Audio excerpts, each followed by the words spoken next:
Do you feel it? The chill on your skin, in your lungs. This darkness is diseased. The shadow curse. It doesn't seem to affect me like it does others. Not as badly, at least. This must mean she is protecting me. She favors me.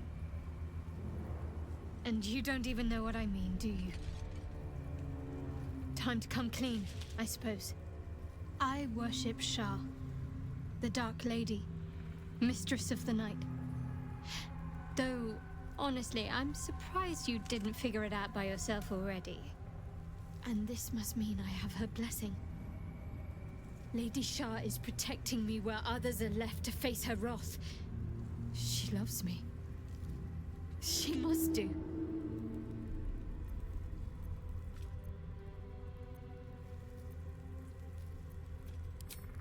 Lady Shah wouldn't bless me like this for no reason.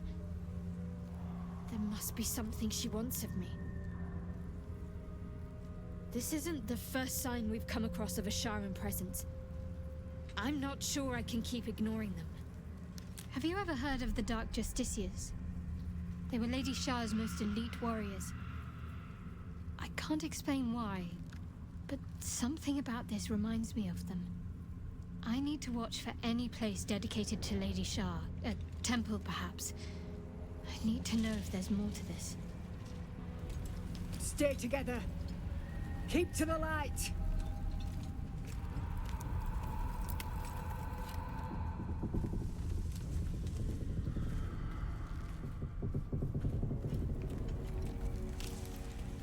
Stop! Who's there?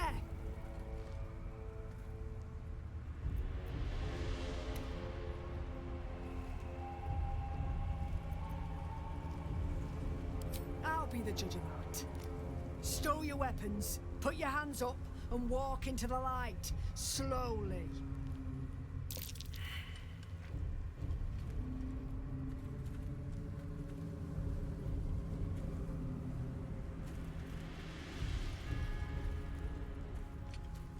Jonas, look out!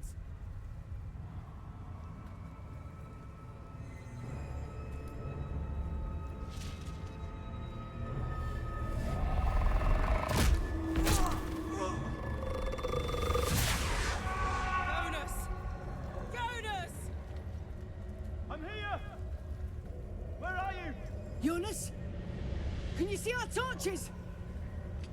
I can't see anything! Something's wrong! Follow my voice! Come back to the light! Who's there? Meg? Is that...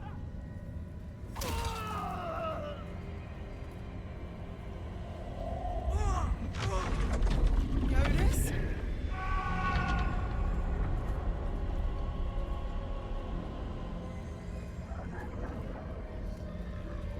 There you are. Come. Join me. Jonas.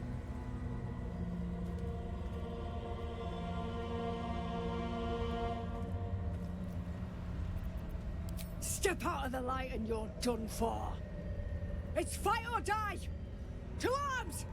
Now! Well done. Now we've got to move. I know a safe place. Give me your map.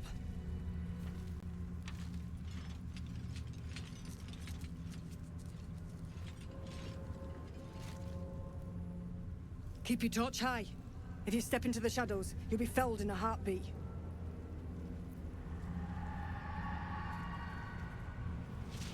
Your funeral. Far as we can tell, there's no way through. The shadows will get you eventually, the deeper in you go. Keep to the light to buy yourself some time. Harpers, move out! We bring more to your church every day, my queen. Your followers are legion.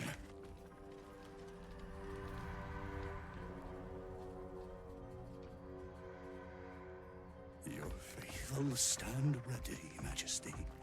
Soon we march. Soon the world will bow to you. Here, we're boss. Something moved up there. Want me to drag it out?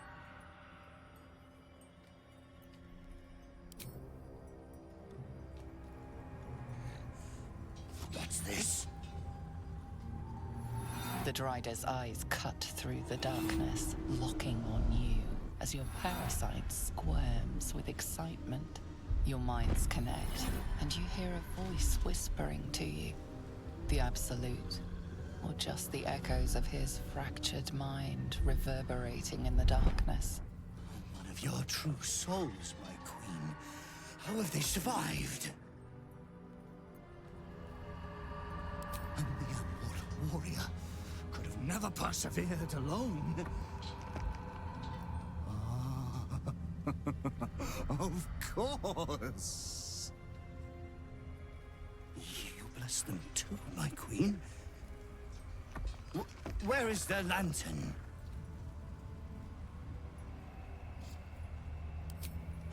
Our goddess protects us. We carry her sacred light to drive back the shadows. Yes, Majesty. Your light can shield another of your faithful. They will join us on the road.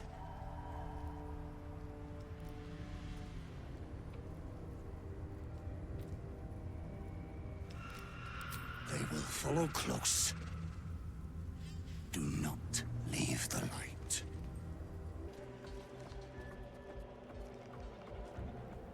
New meat, Drider. The Queen sent them. Her Majesty's flesh grows full and glorious. Move. His thoughts seek yours, searching, grasping. Your parasite squirms in recognition. Welcome back, true soul. In her name. In her name. Her name. Aye. Disciple Zarel's in the Great Hall. She'll be wanting to see you. Rest of you, head on in. The others will go in, but I will go up. My queen summons me to her chapel to be in her presence. I hear you, sweet Majesty. I am coming. My queen.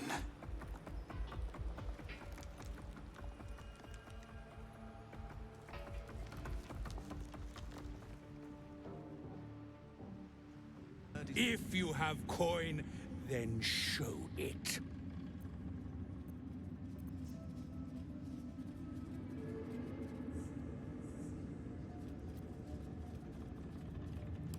Ha! Bark, bark, like a warg pup you are. The Absolute needs warriors for her crusade. But I see only weaklings in this place.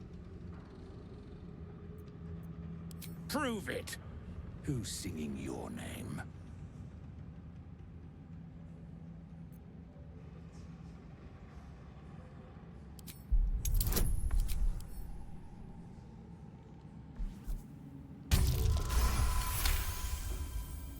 The bridge to glory is built on the bones of the dead. Want anything from my stash? You pay less than the rest. Slaughter well, true soul. Hush. Meat sounds above. Here.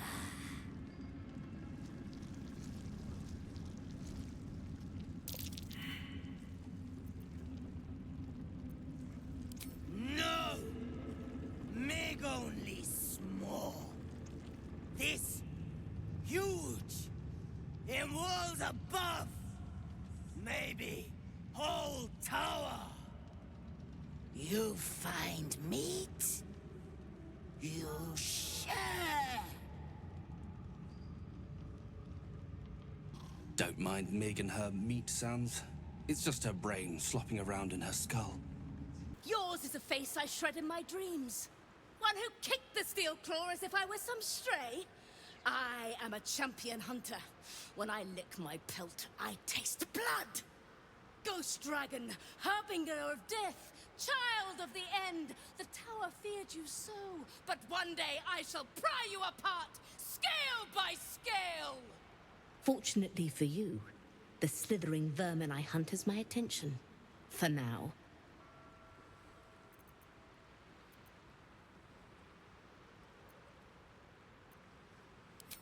You excavate the empty caverns of your useless mind, shoveling, dozing, blasting through the smooth brain. How the kitty cat mewled when your boot stamped upon its tail. You are the black cat crossing the path of the living. The pleasure of the memory dribbles out of your leaking skull into the very air. A memory won at the cost of a piece of your mind. You were in this tower before, that much is sure. Araj o Blodra, trader in blood and the sanguineous arts. It is a pleasure to stand before a true soul, and your pale companion. I'd like to offer my services, if you're willing. Put plainly, I'd like your blood. A vial of true soul's blood, specifically. With one drop, I can brew a rather potent potion for you. The rest, I keep for myself. Just a little prick and it's all over. Close your eyes. There we are. All of your very best traits in a bottle. Use it well. Although perhaps there's one more thing we could discuss. Your friend. He's a vampire, no? Or one of their spawn, at least. Oh, don't worry. We're all friends under the Absolute. I won't bite. Oh, I'd prefer if you did.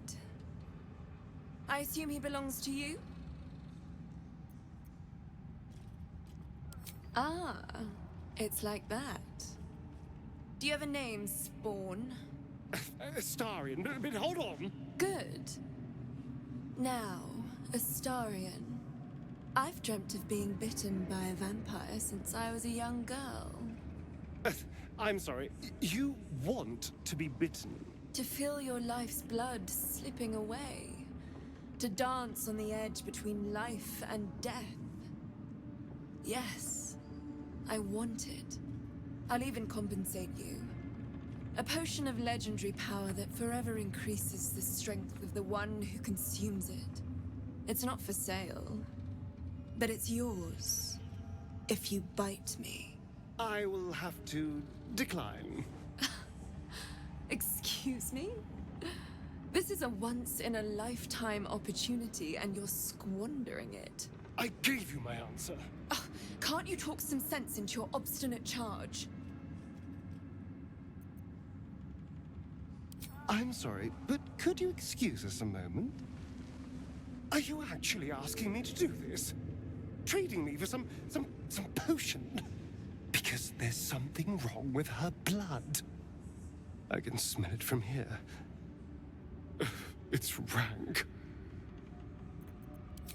I can't say. It just smells wrong.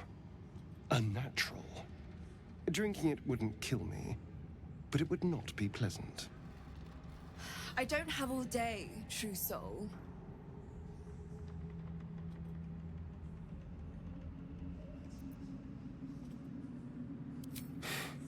Fine. I'll do it. Darling, I've had a sudden change of heart. After all, who could resist such a delectable neck?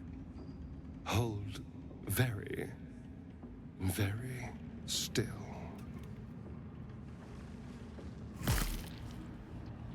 Incredible. Incredible.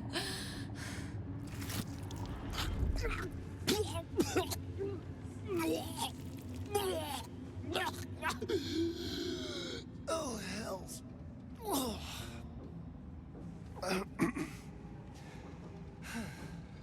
Not to your taste? Your fetid, full of corruption. I feel exquisite, though. So here's my part of the bargain. I hope you find it as satisfying as I found this. It was everything I imagined, and then more. I'll be able to put this to good use. A moment, true soul. You use a spoon to stir the soup, Barnabas. Forget the axe, my darling.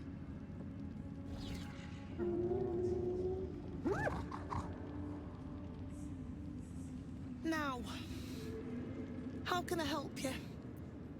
Soft and sweet as pudding, isn't he? He no longer remembers his life in the wild.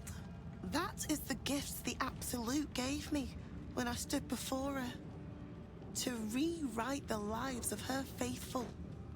Make them believe there's something better.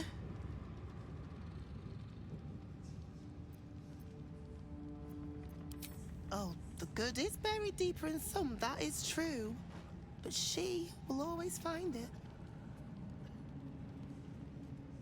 Barnabas, sweetie, come show what a good boy you are.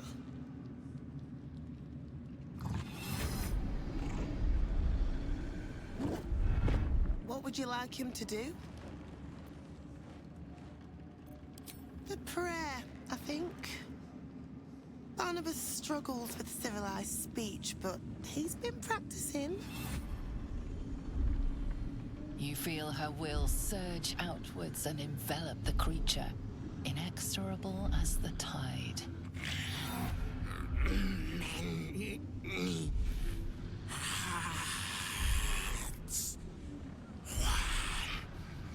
Soul.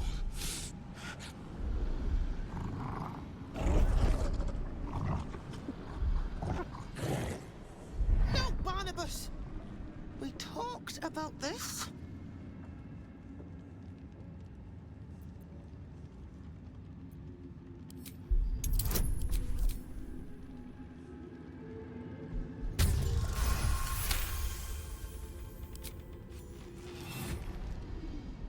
Like a rope drawn taut beneath the blade, the connection simply snaps. No. Barnabas, darling.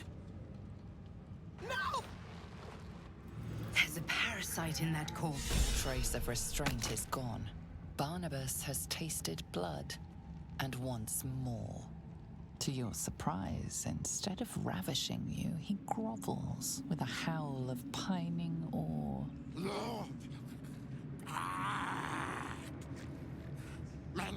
Many die.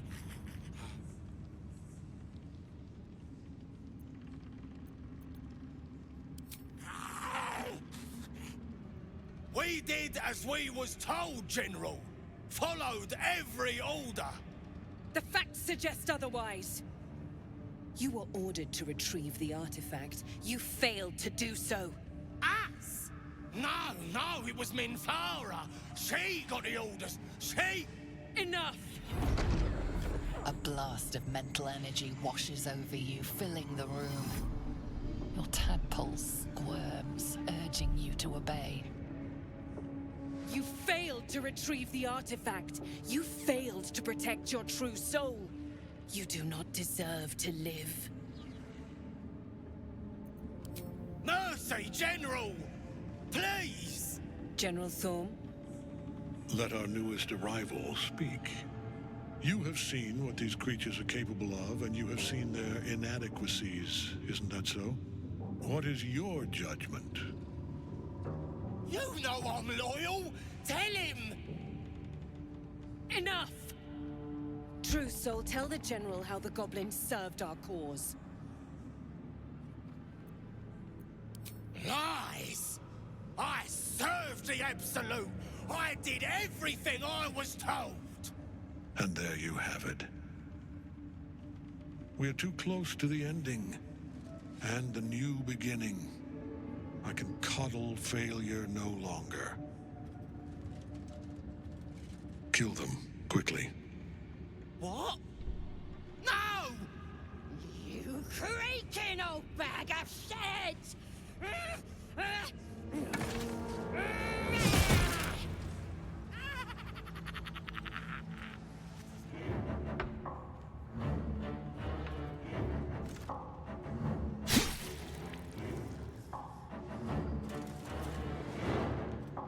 I'm so sorry, my lord. She's an unbeliever outside my control.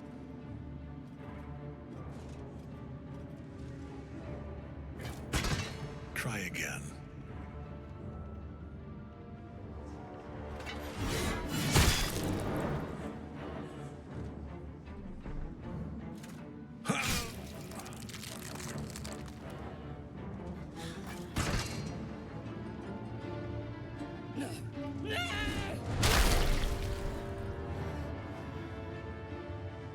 Dispose of the rest as you see fit.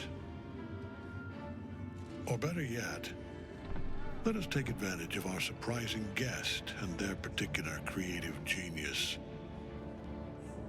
I'm sure the results will send a clear message to the troops on the importance of discipline. Of course, my lord. Thank you.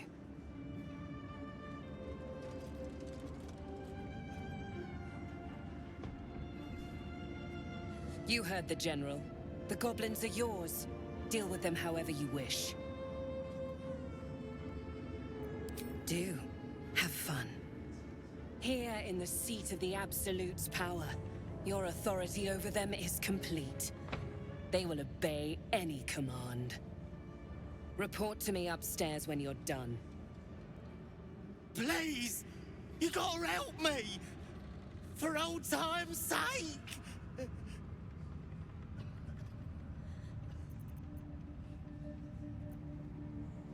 No! Please! Oh.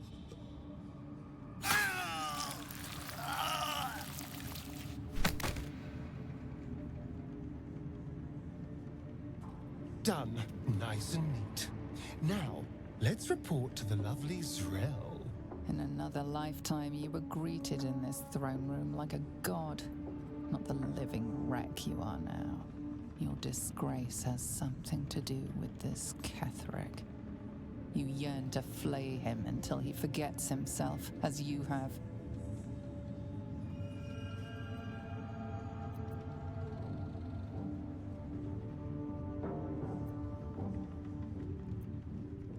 He healed up a treat. He could enjoy your cuts forever and a day.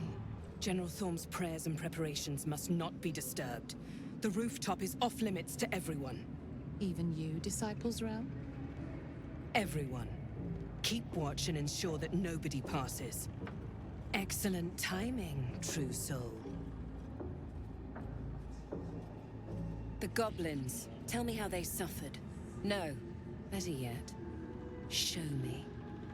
Her mind enters yours abruptly, flickering across your memories in a blaze of excitement. A pool of warmth spreads through your mind as she settles on the memory of you commanding the goblins to die. Oh, I like you. That was inventive and efficient. Plenty. But I hoped someone of your talents would be more ambitious. You came here to answer the Absolute's call. Let's see what you're made of. She parts the folds of your mind again, touching your wants and hopes, tasting them. Every emotion soaks into her mind's palate. But there is purpose to her exploration. She is searching for proof of your faith.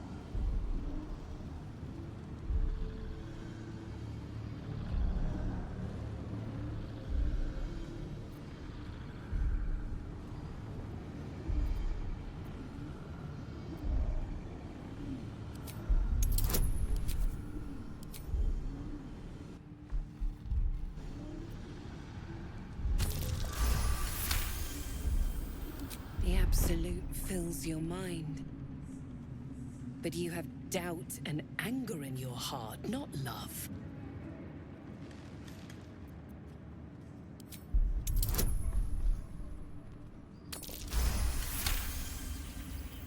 Control your emotions. When you come to her, you must allow her love to push out all other feeling, or she will consume you. I have already been blessed to stand in her presence. It was bliss. She gave me everything I wanted. Why not? What's the point in power if you don't get to have a little fun every now and again? She gave me the power to cut the thread of life with a thought.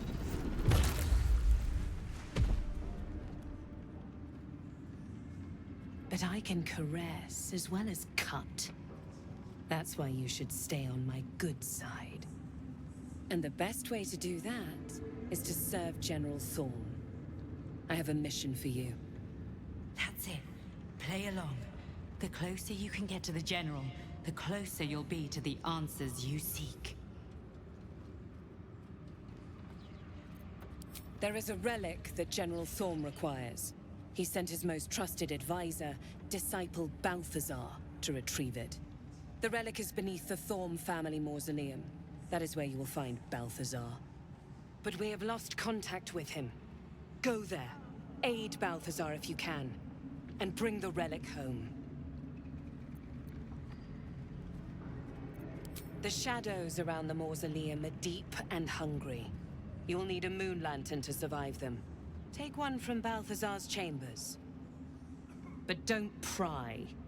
The last person who snooped into his secrets lost their head. I believe he uses it as a chamber pot. A ritual circle. Judging by the shadow sigils inscribed, it was used in the creation of Balthazar's moon lanterns. Though its power is weakened, you could still use the shattered pixies Balthazar discarded to craft one final lantern. Not to repel the shadows, but to wield them.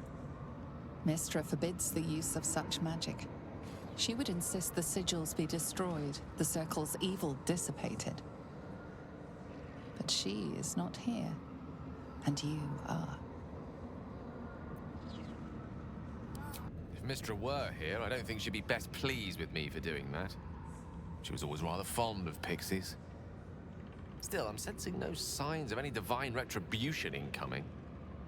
Not quite sure what to make of that. True enough. She'd certainly not want to jeopardize the completion of this little mission she and Elminster have concocted. It may not be the most savory kind of magic, but it will taste sweet enough if it brings us to the heart of the Absolute in one piece.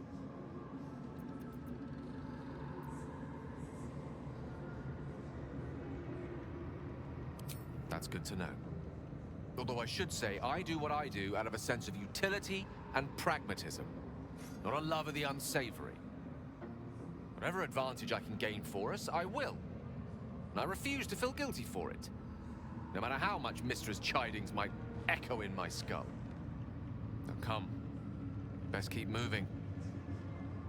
We have many more shadows to face before we reach the heart of the Absolute. I'm afraid you missed the ship, Trousseau, but there'll be another along soon enough. We're already stacking the cargo. Nothing of note, just supplies for the battle ahead. I've already checked it twice over. As the symbol glows, power courses through you. Authority.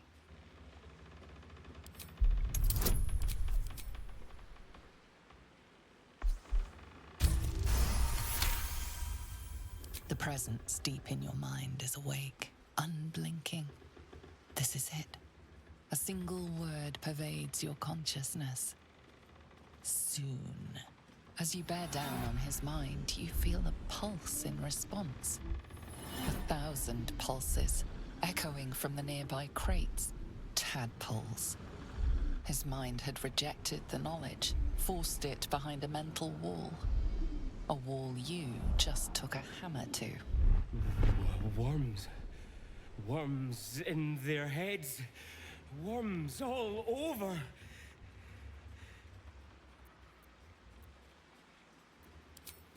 Parasites. Worms. Stand clear of the cargo. Respectfully, Trousseau. What? Shaba's black bones. Wait here. I'll find something to drag him out. Not letting a decent suit of armor rot down there on my watch. Where lies your guilt? waning moon.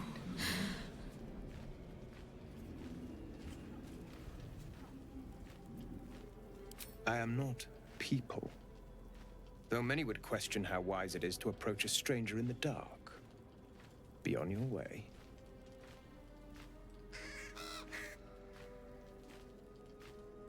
A fair point. Perhaps this one could assist us. The murdered lie silent. The raven asks, will you be their voice? He thinks you strong enough for the task at hand. This woman tended a bar where she took her patrons, her friends, into her confidence. Promised their secrets were safe with her. Yet she turned their words into knives and stabbed them in the back. They died because of her. And to this day, her victims lie unavenged. You see it as I do. I seek a record of this one's crimes, written in her own hand. Through it, I can summon her spirit and force her to face trial for her crimes. Your mind swoons with possibilities. This blessed loon may murder the same soul as many times as he wishes. No. I seek only justice, not murderous deviancy. I offer you a chance to avenge this murderer's victims. Will you take it? I thank you, as do those who died by her words. Go to the distillery, the one she calls the Waning Moon. Find the ledger and bring it to me. You there! Step forward and keep your hands off your weapons. Easy. She's with me. Come. Jahira!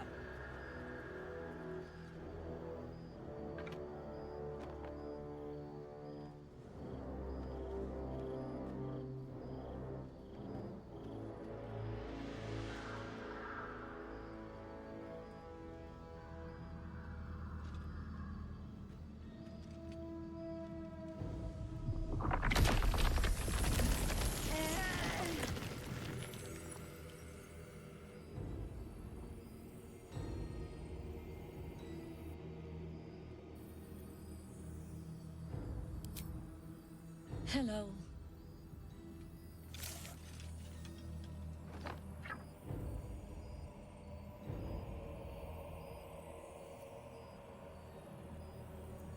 Kindness is too often a decoy. This is why we're here, you see. It is a curious creature that hides all manner of secrets. But if there's one thing that we know,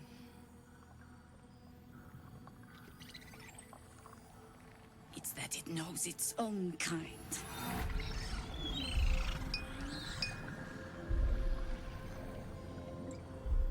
You should never have come here, true soul. Stop! Hold on, Jahira. I think I know this one. His eyes meet yours. There's no recognition there. Just a sick intensity as his voice reverberates in your mind. If you want to survive this, then trust me. One true soul to another. She's infected. But she's not with the cultists. Helped me fight them off a while back, in fact. Is this true?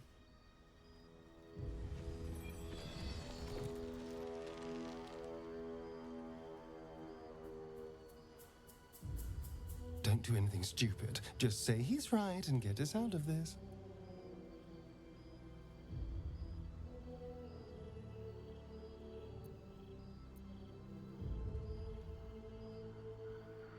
How is that possible?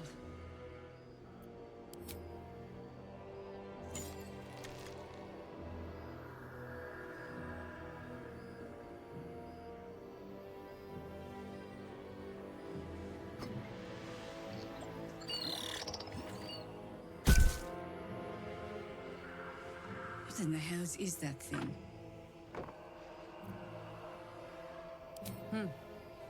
More or less. Congratulations. You've earned yourself the benefit of the doubt. Hear me, Harpers. All clear. At ease. I'll not pretend to understand what that artifact is. But I'm old and wise enough to recognize a sliver of hope when it crawls out of the dark. Tell me, why have you come here? Then our interests align. We must all cure ourselves of the entire cult of the Absolute. There's food in the inn over there. Beds too if you require rest. Aloe oil in the cupboard, in case the vines gave you a rash. Settle in. Then come join me for a drink. You may just be the godsend we've been praying for. My old friend.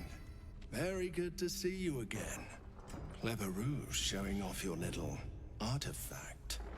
Jahira was all too eager to believe you.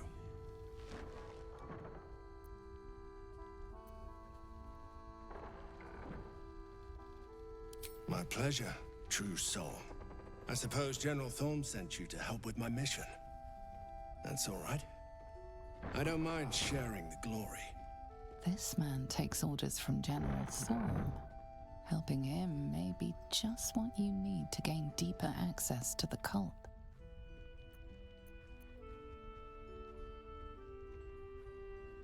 Isabel, the Selûnite cleric that guards this place. General Thorm wants her alive. I hope she'll see reason, but if that fails, I'll have to initiate more extreme measures. And I'll expect your help in the fight.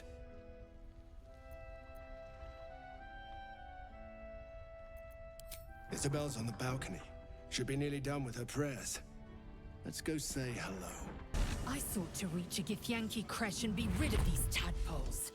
Now we stalk forgotten lands haunted by darkness. I'm going to find my people. If you have any sense, you will follow. You consider your options, knowing that should Lae'zel depart alone for the crash, she could fall to the curse.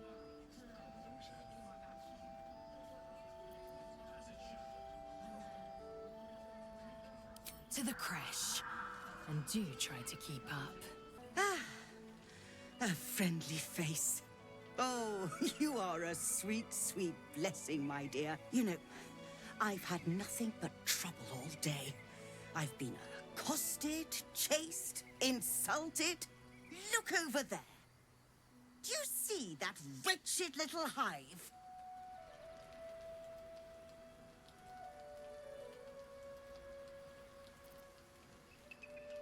Oh, it certainly looks that way.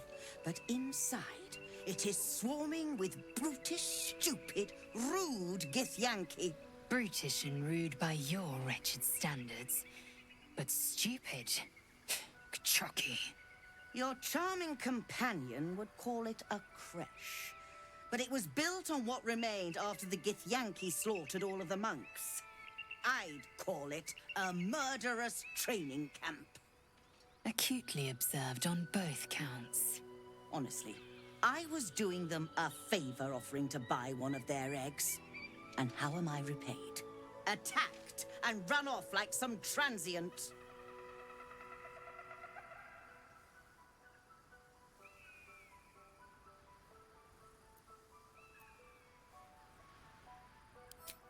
The Society of Brilliance asked me to acquire one of their roe so they can incubate it and, once it hatches, raise the spawn in their tradition. Please, do enlighten me. What is this tradition? The Society believes a Githyanki raised in a peaceful, nurturing environment can overcome its violent nature. I'm sure your friend would agree. A Githyanki is as likely to forsake its violent nature as a gnome is to fly.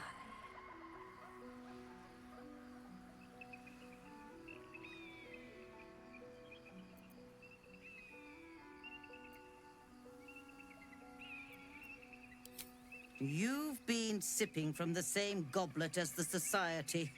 Perhaps you'd be willing to help then, to prove your point. They may have chased me away, but surely the Gith would welcome a person with such sympathetic views to their creche.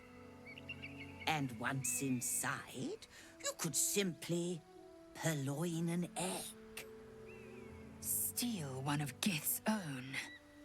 I will slit your throat for even suggesting it. I'm not talking to you. You'll be well compensated, of course. Just bring me an egg.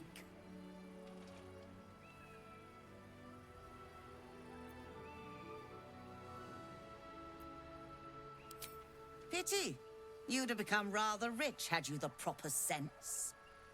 Should you change your mind, you know where to find me.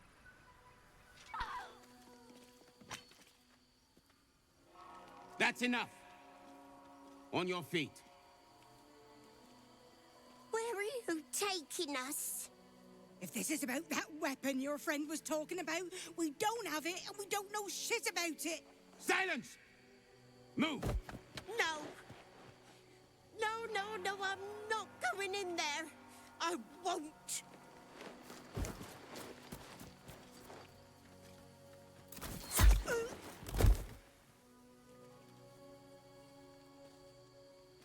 Anyone want to join her? As I thought. Through the doors. Now! The captain is expecting you. Forward, carefully. These cultists have the creche on high alert. Sentries to arms! Istik, state your purpose quickly. Stand down, Gish. Is it not Vlaakith's command to welcome her faithful? I expected no visitors, faithful or otherwise. Why have you come? We seek the Zaithisk. Show me the way. You are infected. A gate thrall is something to eradicate, not reason with. The faithful may be purified. This is Vlaakith's protocol. Fine. Let the Gustil carry out your fate. Report to the infirmary at once. And step carefully. Kreshia-like watches you. This imposing portrait depicts a powerful Githyanki warrior, undeniably regal in her mien. Vlaakith herself. She is both the sun that blinds us and the void that contains us. Praise be. In the corner of the painting is a small symbol you can't quite place.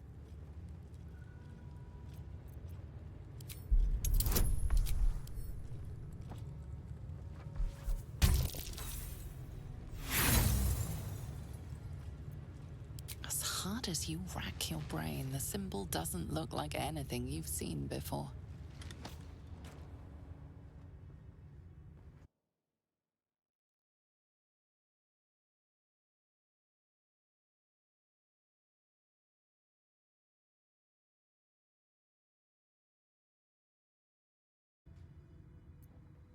This Githyanki looks different from the others you've seen here. The way her stark white skin stretches over her sharp features gives her a distinctly otherworldly aspect.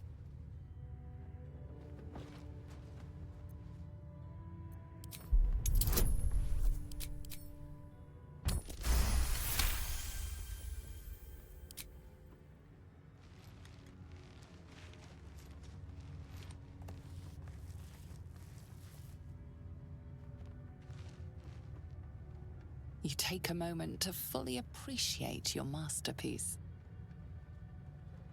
She certainly looks a little less regal now. A wretched display. I thought you better than such juvenile antics. Is Sticker permitted to view the birthing pools now? These are strange times. Step carefully while here. Our hatchery is protected by lethal safeguards. I do not wish to pick your remains from them.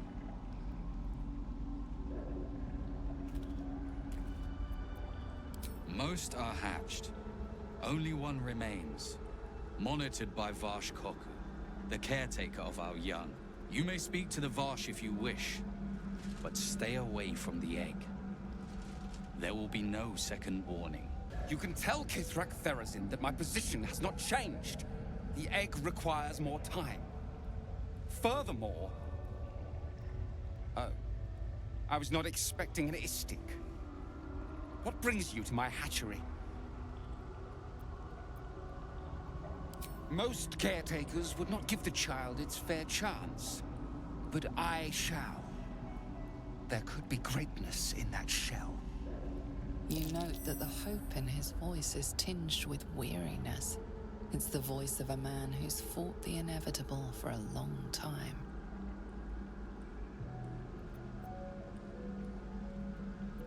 Kithrak Therazin is of the same opinion. She would see it destroyed and forgotten. I'll give it a while longer. And if it doesn't hatch, it will have proven her right.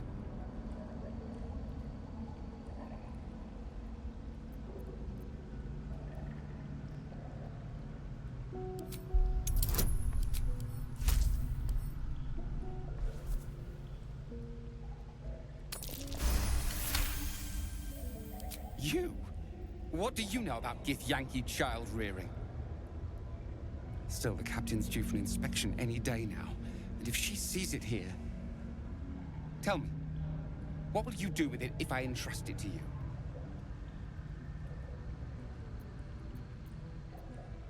That's what I feared. Still, I'm sure its nature will pervade, even if raised among lesser species. I can no longer ignore that Kithrak Therazin's patience has its limits. Very well. Here. Take these. They will aid your approach to the egg. Large green egg with an uneven shell. You can see a vague outline of something within it.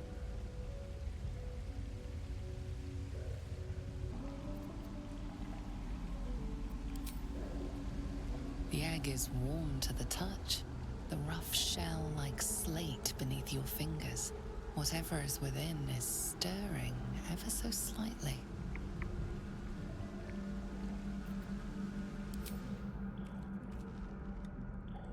An unhatched Githyanki egg should be the burden of a Varsh, not a warrior, whether ascended or otherwise. And yet, I'm drawn to the warmth of it. A child of Gith and a servant of Vlaakith grows within. Keep it close. Perhaps in our care, it might yet hatch. And don't you dare pass it to that lunatic woman prowling the mountain pass. Vertical incision from pineal eye to end of notochord. Intestinal coloration consistent with samples 231 to 259. Do you have a question? Or are you just going to stand there gawking? I am a child of Gith, not discarded rat flesh. Am I not due your respect? Perhaps. Perhaps not. Let the istik with you speak. And I will decide what respect you're owed.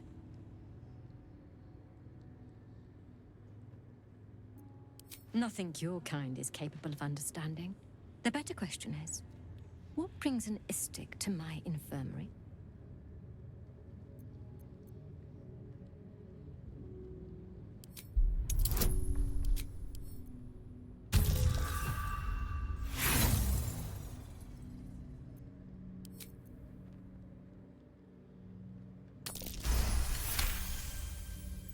And you expected charity from us? You are a unique specimen. All right. My curiosity is piqued. Tell me, how long has your friend been infected? I see you have some knowledge of the process. You'll be aware then that your friend is on borrowed time. Bring them here for purification. I will be waiting. Have you brought your friend? The specifics are... complicated. It's not a comfortable process, but a necessary one. Is that so? Then of course, you'll be treated first. Lie down when you're ready. The device is strange, made of taut flesh and pockmarked metal. It waits for something. The Zaithisk. Vlaakith's purity distilled. My duty. My right. Praise Vlaakith. Let it be done. Sit, child. Let the Zaithisk end your suffering.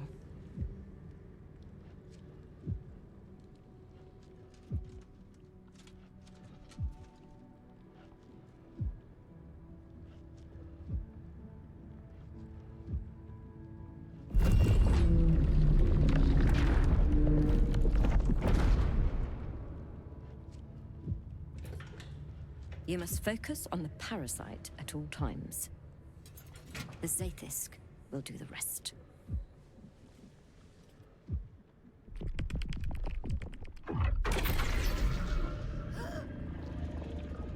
An unseen blade cleaves your mind in two. Impossible pain sears your bones and body in concert with Lae'zel's. The Zaithisk's psionic forces batter Lae'zel's thoughts. There is no chance she will survive this unscathed.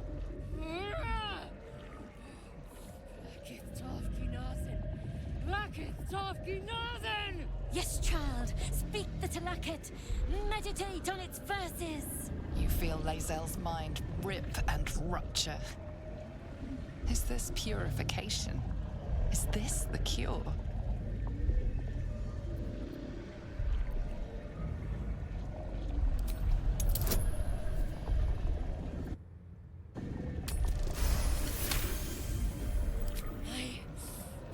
Yes! I feel it. Splitting! Burning! Ah!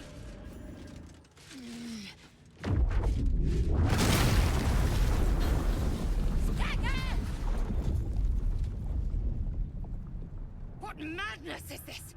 The Zaithisk nearly destroyed me! I am Githyanki! I will not be Geich! My life's work gone. And yet she lives. And so does her parasite. Her voice cuts with a fanatical edge, an obsession bordering on mania. If there's a chance the parasite lives, she wants it.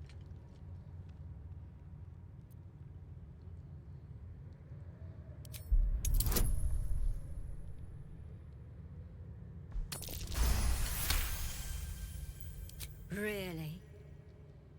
Then all this destruction was a symptom of its power? Incredible. I am disappointed that we could not extract it alive. It would have been an exceptional specimen. In any case, the problem is resolved. Leave me. I must salvage what I can. I followed protocol. I kept to my faith. Yet the Zaithisk might have killed me. Someone must have tampered with it. An aberrance I can't begin to comprehend. Thank you. Happy? Good. Now hurry. We must go to the Chirai and inform him of the Zaithisk's tampering.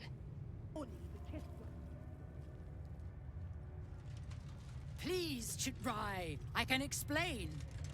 The latest batch of cultists knew nothing of the Astral Prism. They were just trying to find Moonrise. They all head there. My Gish have drafted plans to assault the tower. They are ready to fight, Chirai. We could sift the missing artifact from the tower's ashes if you would give us... Quiet. Find the Astral Prism, Therazin. My patience falters. Yes, Chirai. You heard him! Go! Do as she says. She remains your Kithrak. For now.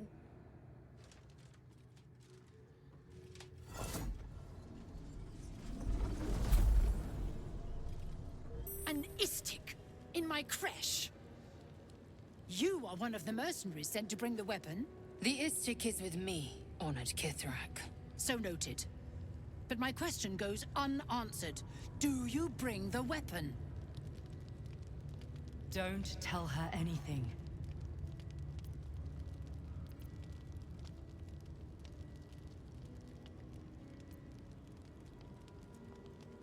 She speaks the truth, Kithrak. A Sharlak? Among us? Whom would you accuse?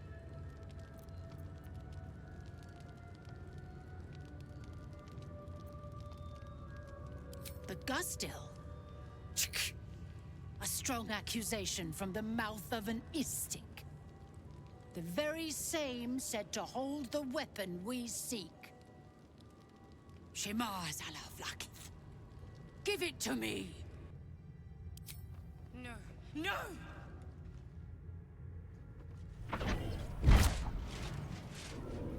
Yes. There it is. Exactly as described. The Inquisition will finally come to an end.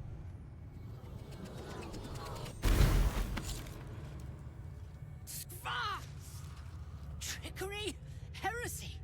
How did you... You manipulate it when I cannot? You are forbidden to leave. Report to the Inquisitor at once. Deliver the prism. Do not try to leave, or it will be your death.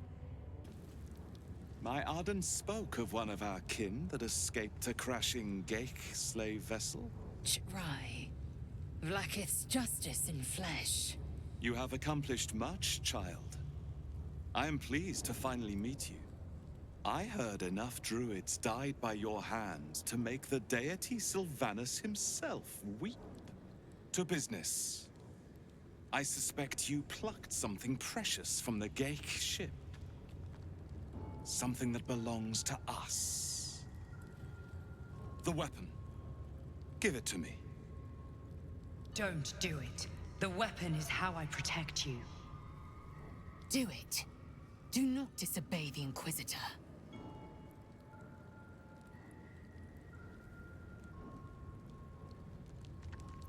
What makes you think we are not? We are talking about the grand design, the restoration of the Illithid Empire. There is nothing of greater importance. But the weapon is the solution.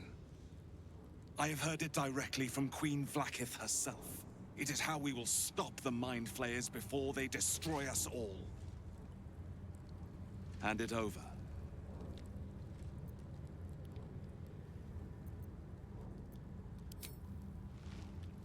No! So it is found.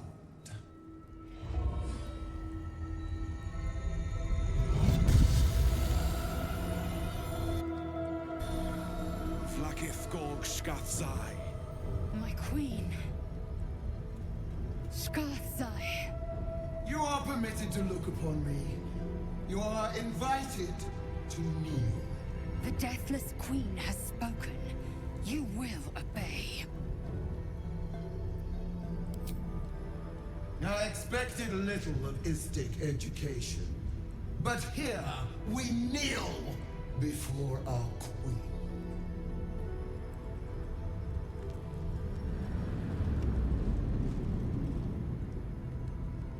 Your choice of allies is most vexing.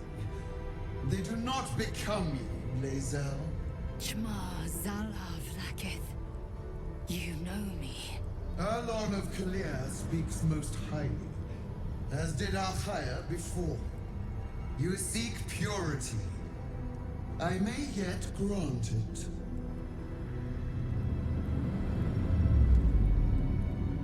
Istik, you bear that which is ours.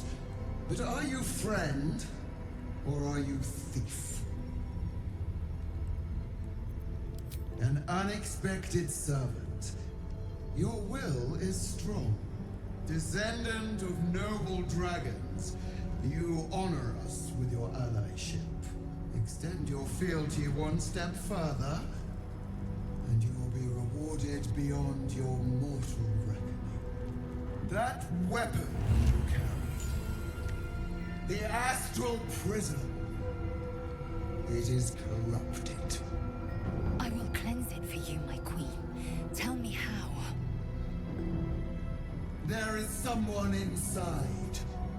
Their mind is warped, broken, a blight. They are an agent of the Grand Design, sent to sabotage the astral prism. Our last defense against the return of the Illithid Empire. As long as they live, the prison is compromised. Kill them! Do this, and I will cleanse you and your allies. Do this, and ascend! Ascension. My queen. An honor gained. A burden borne. You must accept. Refuse, and you will know my fury.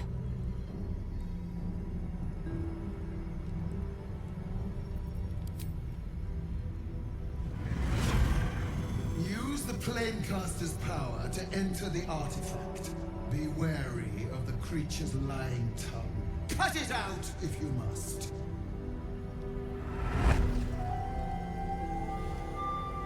Wargas?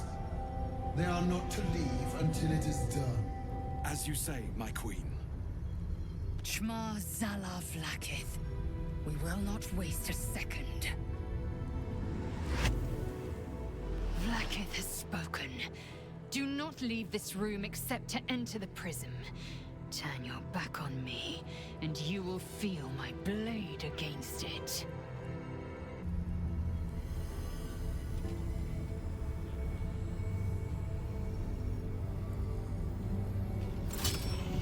Heat pulses out of the astral prism as it begins to flower.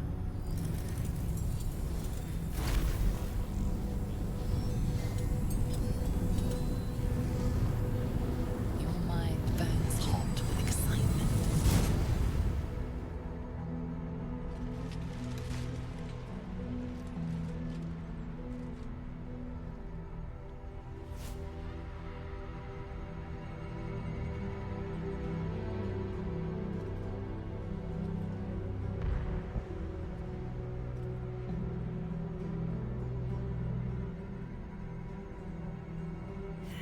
Incredible.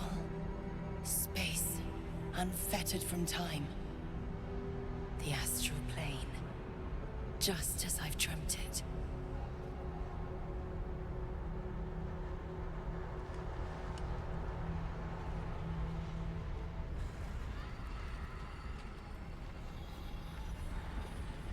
So you came, in spite of all my warnings.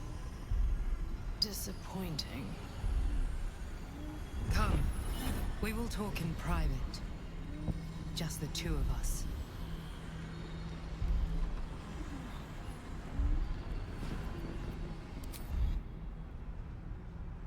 I may have made a mistake, trusting you. I told you to stay away from the Githyanki. But you just couldn't help yourself.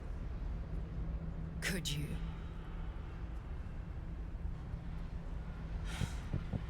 And now... you've come here to murder me.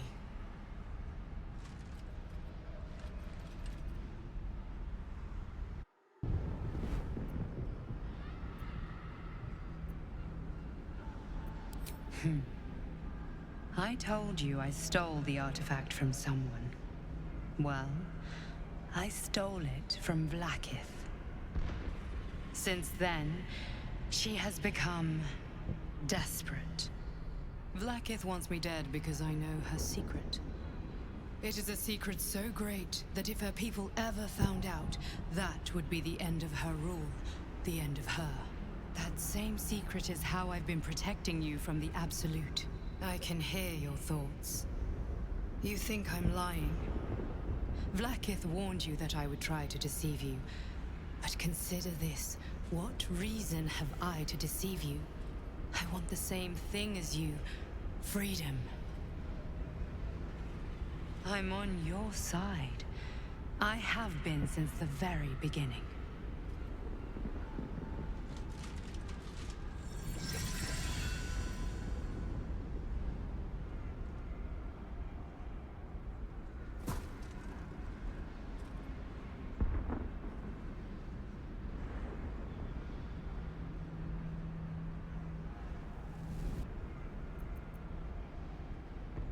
It seems I was right to put my faith in you after all. Thank you. Vlaakith will be furious, to make no mention of your Githyanki companion. The Lich Queen fears nothing more than the loss of her empire. The knowledge I have of her deception will bring that about. Vlaakith is lying to the Githyanki. They believe she knows how their beloved mother Gith defeated the Mind Flayer Empire. But she does not. If the Illithids would ever rise to power again, she would be incapable of stopping them. And if her people found out about her impotence, there would be mutiny, revolution, the end of her rule. But that very power, the power to resist Illithid control, which Vlaakith only pretends to know, is how I've been protecting you. I suppose she hoped to extract it from my corpse. Since you spared me that fate, she will come for you.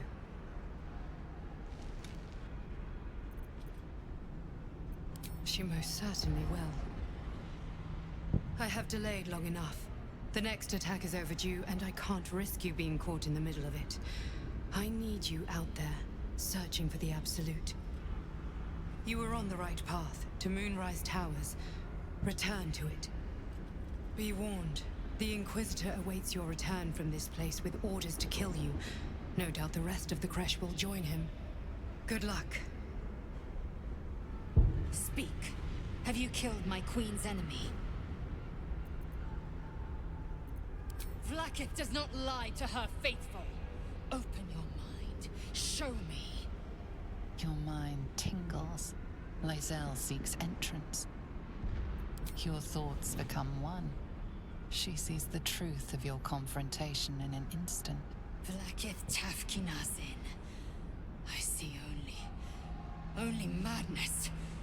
Vlaakith bears the full might of Tunarath's arms, and the covenant of the Great Mother Gith. We must go to the Chirai.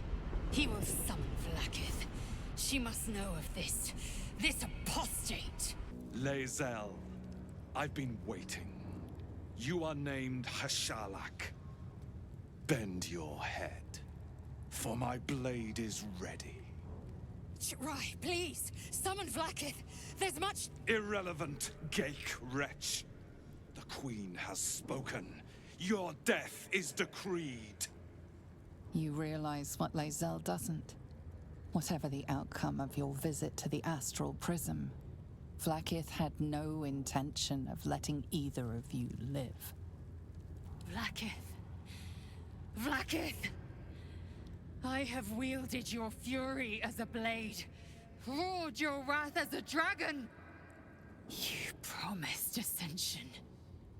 Yet I crawl among my own people, low as an asp's belly. Skageth!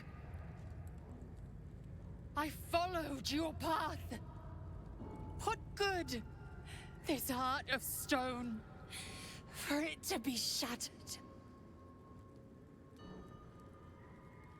She tests me. A trial of faith. Kalir prepared me. Only the heaviest souls soar to the astral. Yes. Yes. I might gain Vlaakith's favor yet.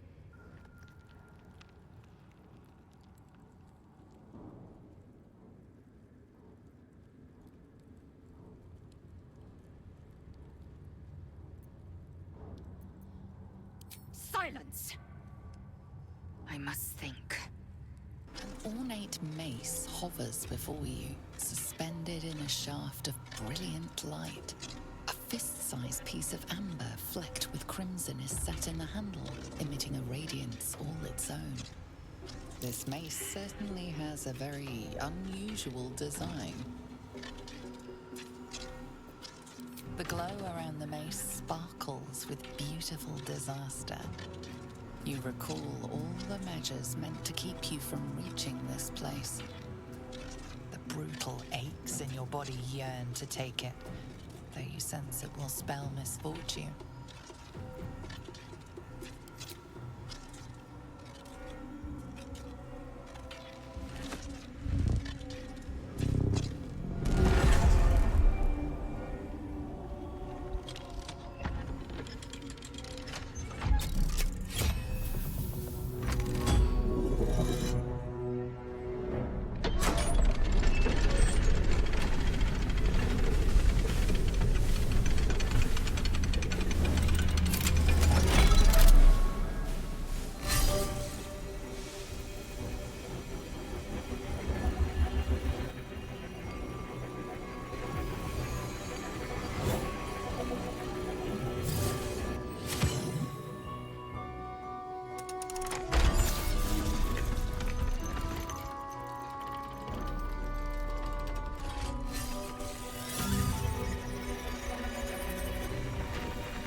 Everything is in motion. All within these walls are doomed to destruction unless you act.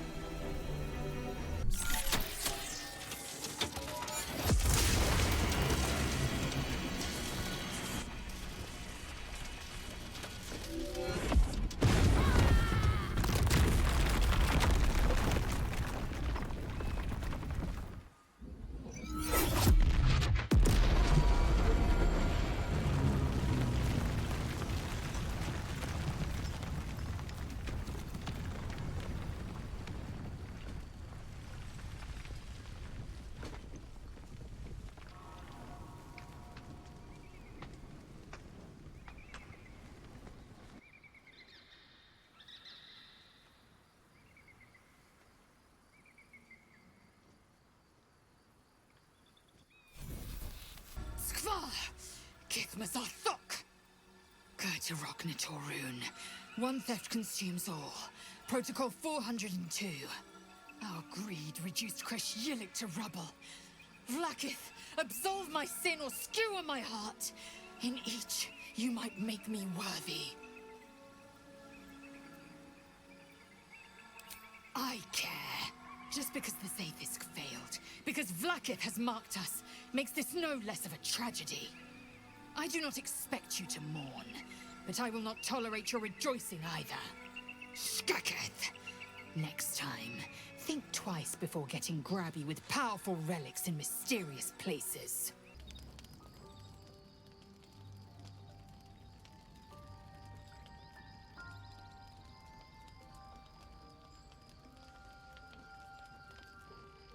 Supreme Kithrak, has Vlakith sent you to slay me with your own blade? I've not come to kill you, Lae'zel. I've come to aid you. Don't trust him.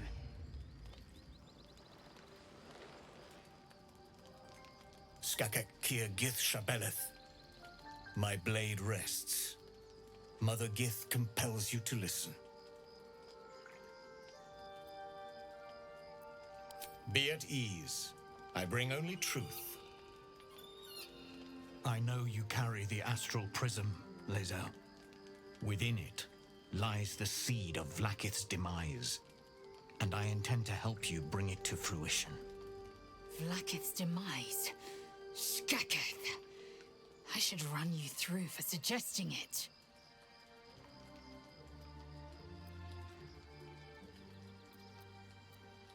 If they have not said, they must have good reason, and I won't be the one to betray them. But the one inside's chosen you as an ally, protects you with their power. That very power will be the end of Vlakith's tyranny. The Prism's tenant must be let loose. I've sought their freedom for eons. When the Prism went missing, I feared the worst. Instead, you've granted the opportunity I've so long awaited. All that remains is the key that unchains them. And I've found someone who I believe can provide it. Bring the Prism to Baldur's Gate. I'll be waiting in a taproom called Shares's Caress. That is where we decide the fate of my people.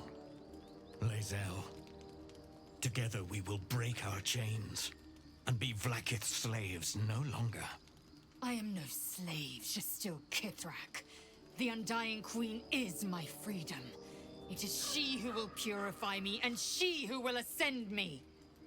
Lies, Lae'zel, every last one. There is no purification, no ascension.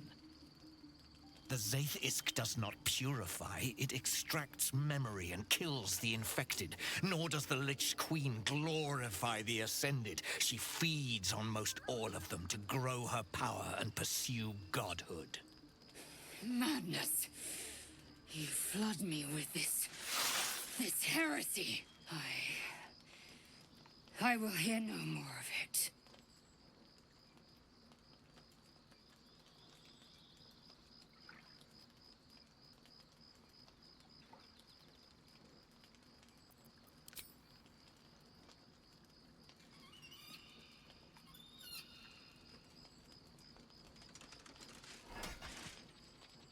I served Vlaakith the whole of my life.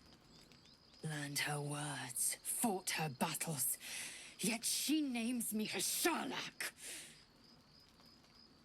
Your words carry truth. I will meet you in Baldur's Gate. Do not make me regret it.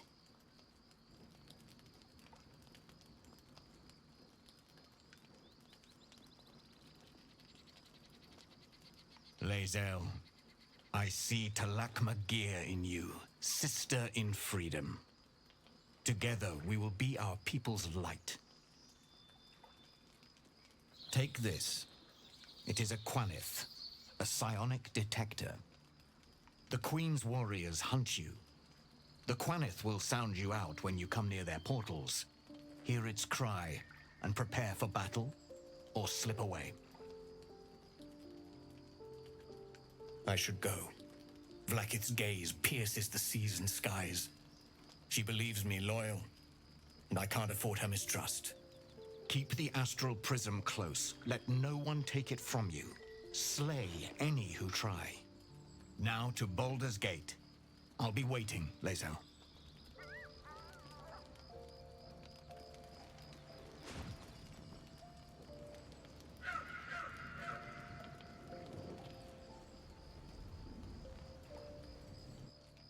Vlaakith Kosivim Chrath Crashet. Only in Vlaakith may we find light. These were the first words I ever read on Tirsu slate. But they are no mere aphorism. They are law. They are creed. The root from which the 10,000 protocols stem. Forsake one protocol, and forsake Vlaakith. Forsake Vlaakith, and be the blood and meat which sates her dragons.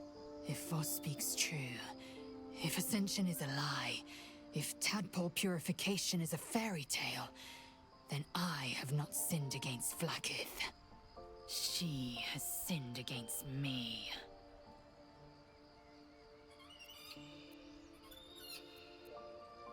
Obvious, you say.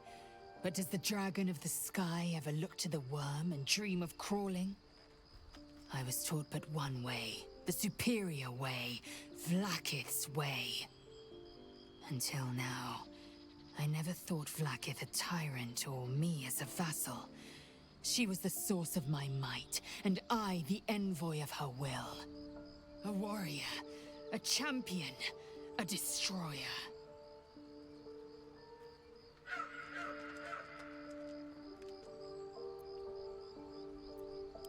I don't know. I can't know. And that drives me mad. At first, I thought them an illithid deception, a trick of the tadpole. But the dream figure is real. It lives in the prism. Voss believes they are the seed of Vlaakith's demise and the agent of Githyanki freedom. And I believe he may be right. Yes. I'd like time to think. We'll meet Kithrak Voss at Sheres's Caress in Baldur's Gate. Until then, be vigilant. Vlaakith's eyes are upon us. Tread carefully. You are still necessary.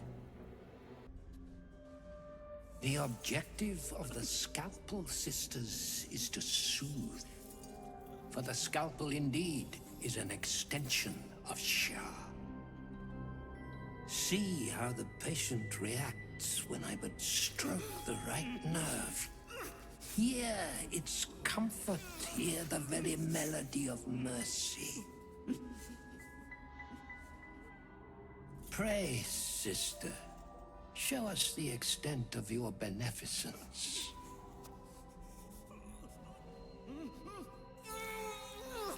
Stop. Stay your hand, for it slaps where it should stroke. We can hardly hear the patient's sighs of solace. Perhaps it is our unexpected audience that makes you quiver. Come, step forward. You are no sister, but that matters none. Every student is welcome.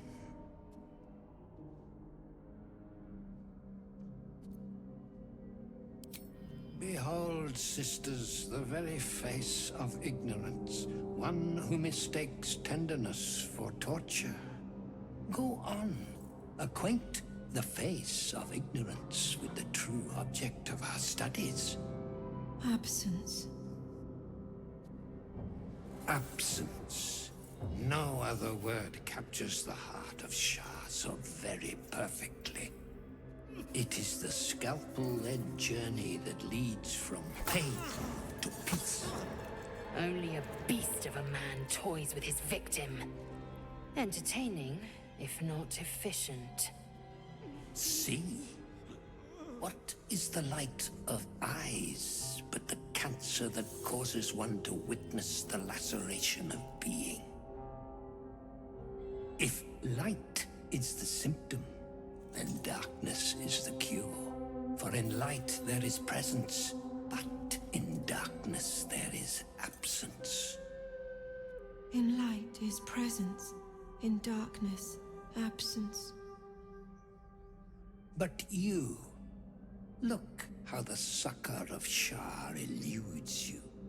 See how painfully present you remain.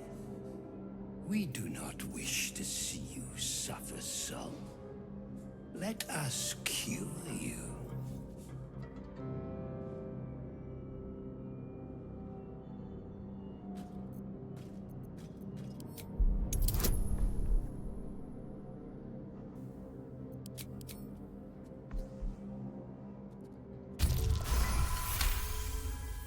You remember a Sharon maxim. Go forth and sow doubt, but do not compel it, for only the willing may know the lady's embrace. Only the willing may know the lady's embrace. You know her teaching well. And yet these sisters must exercise their gifts, for the art of absence lies in its execution. How to proceed? I wonder.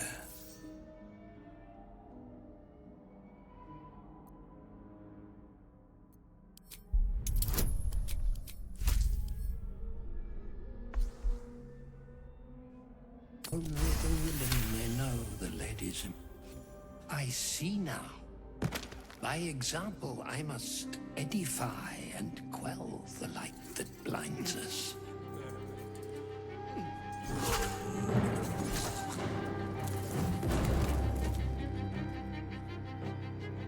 Come, sisters, soothe me.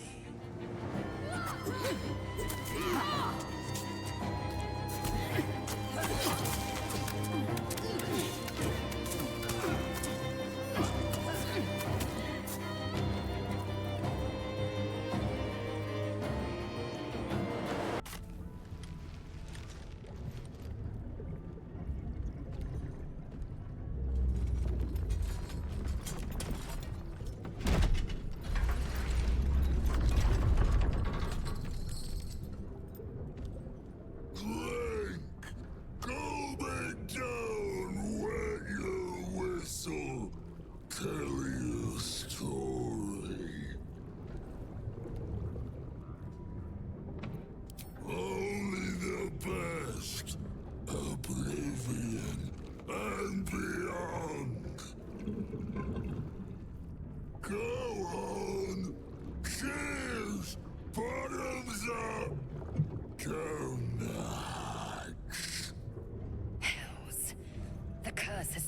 respected this man beyond measure.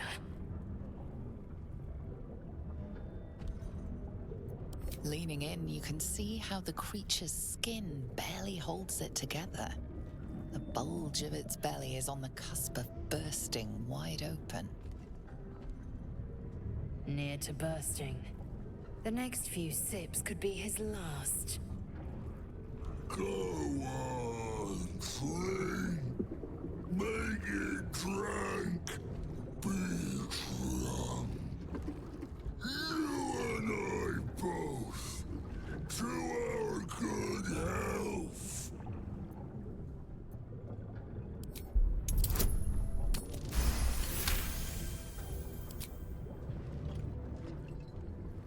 The liquid burns your throat as you swallow, but otherwise you feel no ill effects.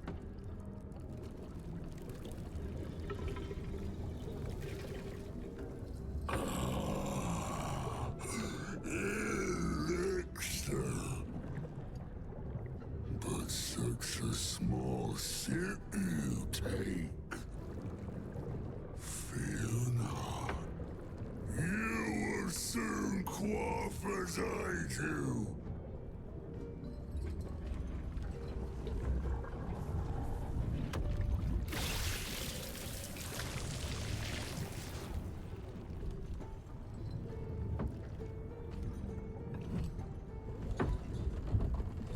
Now tell me the story. A fable, a saga. Delight me.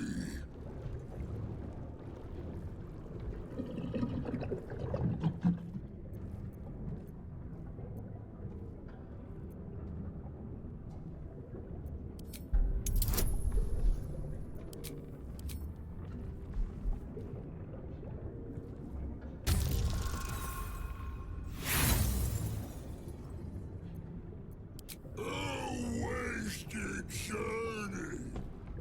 The hells can be seen right here. Spin a more fantastic fable. Entertain, engross, amuse me. Or be amusement.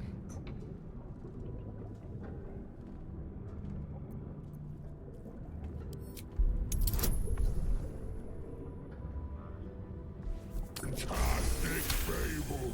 And would you say? Sounds like you can stand me around or seven. But later, you ask, you drink, then you amaze, enthuse, astound me. Again. Father Ketherick created, Father Ketherick sustains. Bring it in, toss it down, love it up.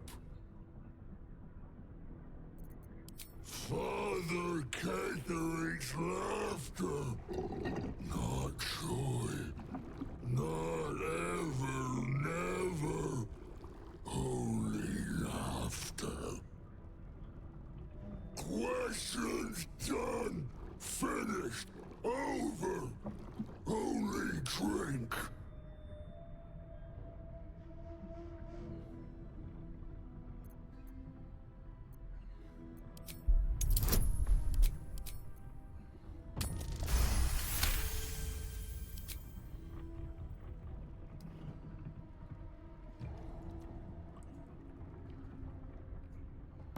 Your belly rumbles as the vile brew fills it, yet your mind remains miraculously steady.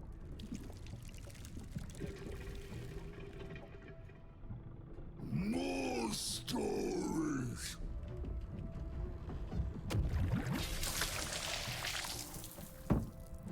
Tell me of foes felled, villains vanquished, beasts bastard.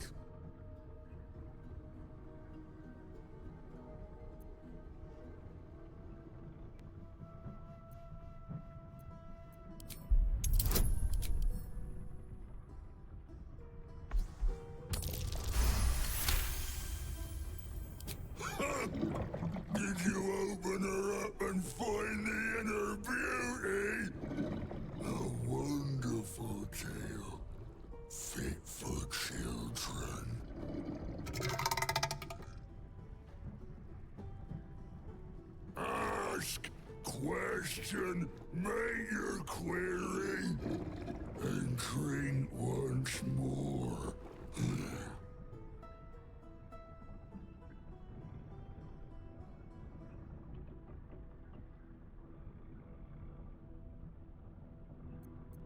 The spirit of the land.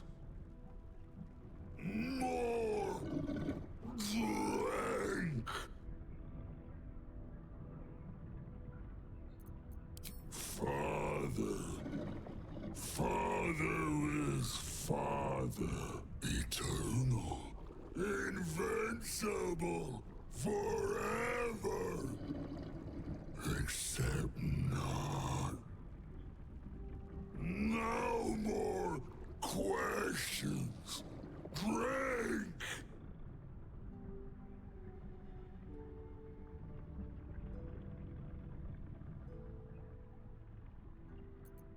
No! Must not. Cannot. Will not mention her. The customer is always right, but also wrong.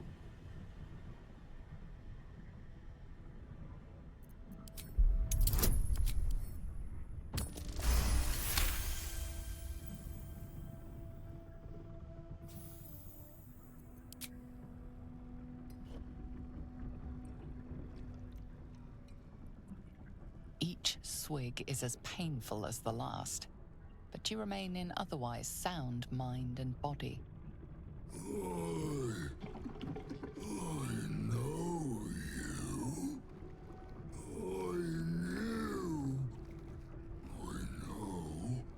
I am knowing.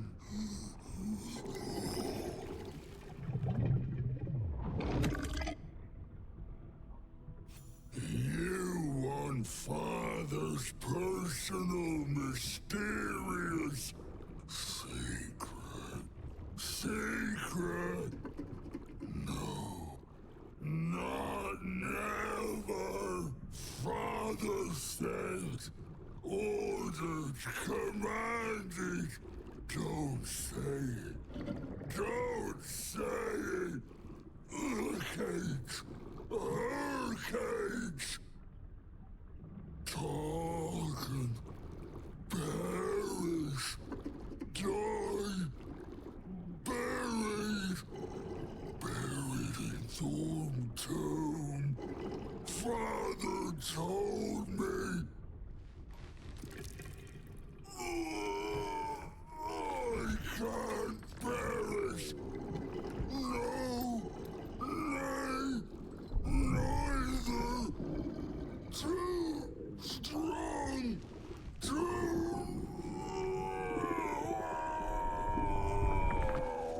Do mess our pardon. Our master distiller spills quite the cause. Now settle your mind, chum, and get your shine on. Be will it what? Moon, mountain dark, coming right up. A man of proper taste.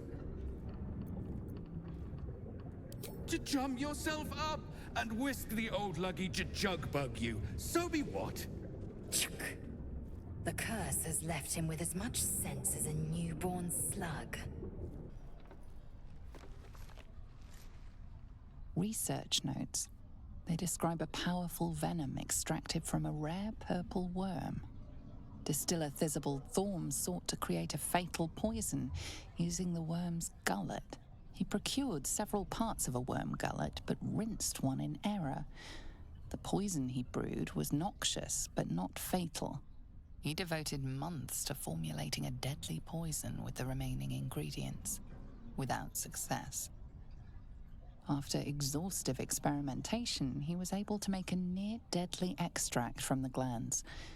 But to complete his poison, Thisibald required one last ingredient, the petals of a corpse rose.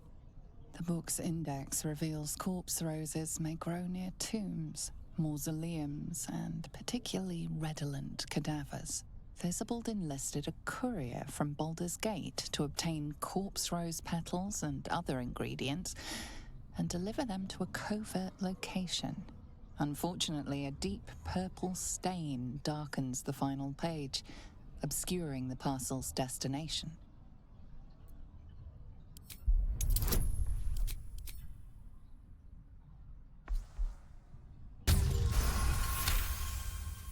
Your mind separates the black from the blue, revealing the stash's location. You mark your map as a reminder. With the corpse rose petals the package contains, you might create Theobald's purple worm poison.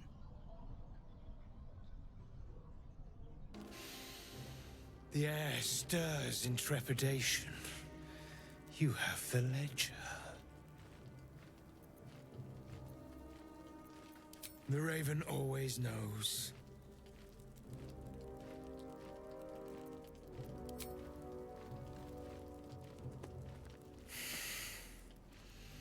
We have it. Her lies, her guilt. Madeline reported her friends to a dark justiciar and fled when they were butchered. Well, she flees no more. I will be the conduit for Madeline's spirit. I will force her to face trial, and you will be the judge. Make her beg. Make her suffer.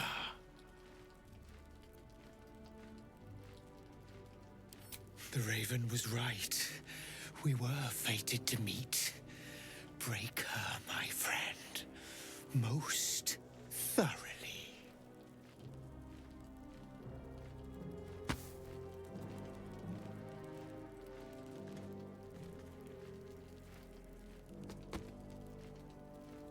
Witness.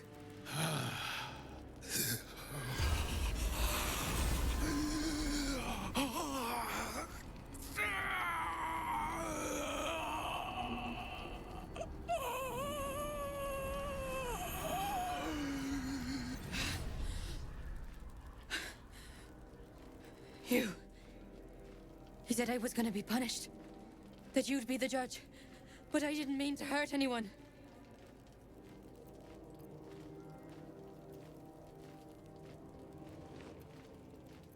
I said it didn't mean nothing. That Ben and Mark were just drunk and whining.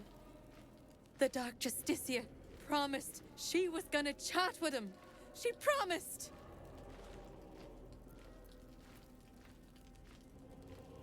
The Dark Justiciar said to report everything, big or small. She ain't the type you say no to. She gave him a dagger each and told them to press it against their stomachs on the count of 3, to start stabbing and not stop till she said so. She never said stop. I'd do anything to take it back. Anything.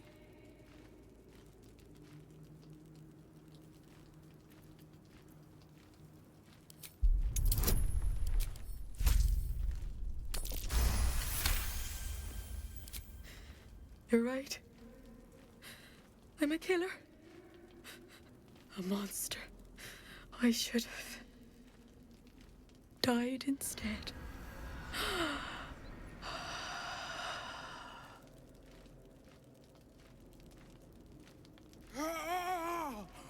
Glorious. Look. My hand still shakes. You broke her most thoroughly. Well done. It is pleasing to see we are of one mind. You have done well. Her pain and anguish were sublime. I will treasure it. Here, for your services. Should I find another murderer in need of torment, I shall call upon you. Farewell.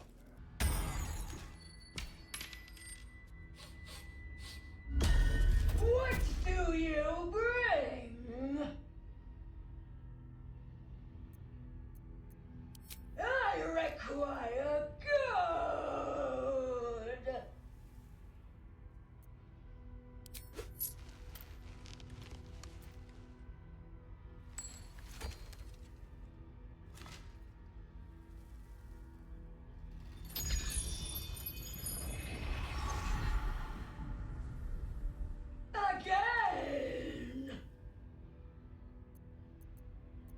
All that you have. You may pass the river, but first you must pay.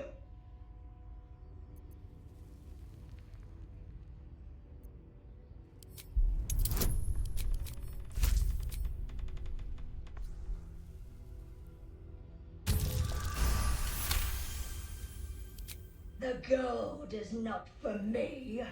The gold is for the toll. I collect the toll. I collect the gold.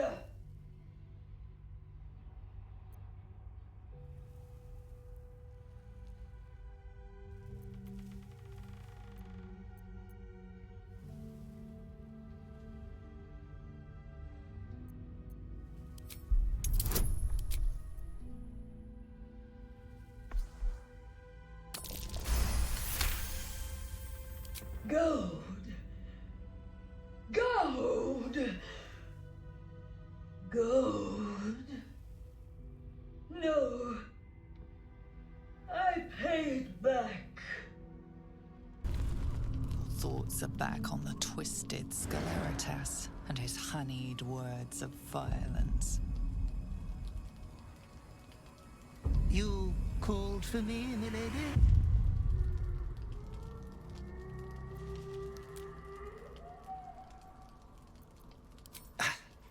I don't need to. They are all the same. There is but one thing on your mind, and it won't go away until your thirsty urge is sated. I come here, for I wish to bring you another powerful tithe. But I cannot grant you this prize quite yet.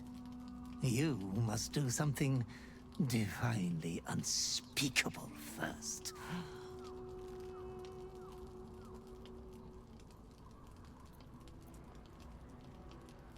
Oh, you are such a pleasure to serve. Of course you are killing for yourself. From coast to coast, our realm only exists for you to play with after all. You will receive a royal prize for killing this pretty girl. Isabel, the cleric with the sweetest face of the moon. She is too precious to live.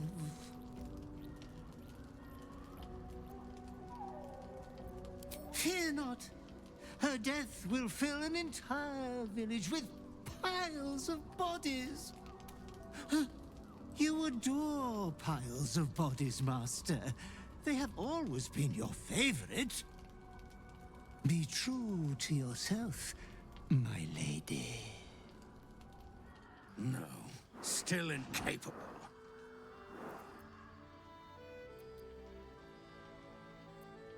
Not for you to know.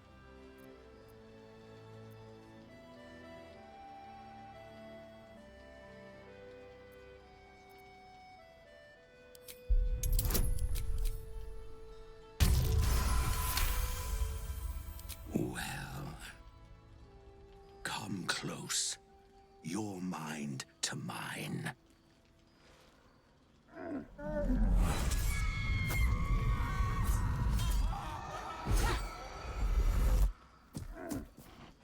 Are you satisfied? A kindred spirit, but I only wish to be an ox. Do you understand?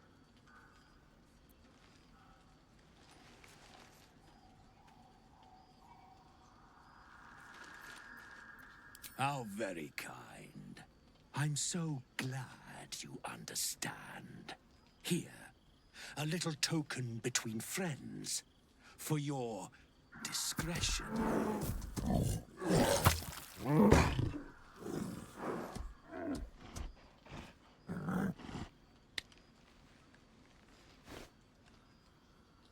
Flame color.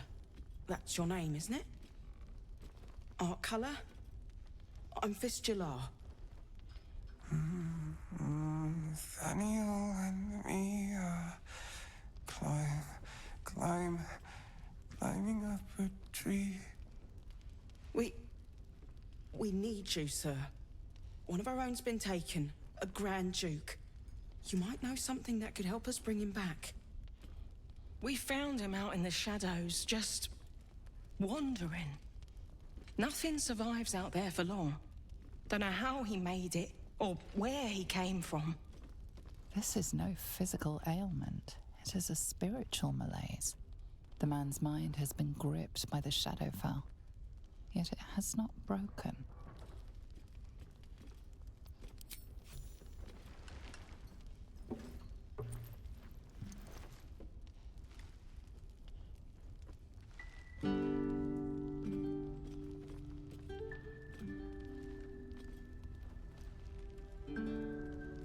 Daniel! He's still trapped there. He needs help. My loot. You got it back. How? You killed a Thorn. The Kethric's elite. How did you... Never mind. He needs us. Needs our help. I've been lost in the shadows so long. And I met a boy there, too. Thaniel. He's the only reason my mind survived that emptiness, that loss. He told me about someone he knew. Someone called Hausen, a druid. Thaniel spoke of little else. Do you know him? What? But Thaniel said he could save him. He knew the way. Only he knew the way. No. Thaniel is more than a boy. You see, he's the spirit of the land. And without the druid, Thaniel is trapped. And the curse can never be lifted. He saved me. And all I can do is sit here while he suffers. Alone and afraid. I'm useless. Useless. Please, be welcome. Have a drink. To your very good health.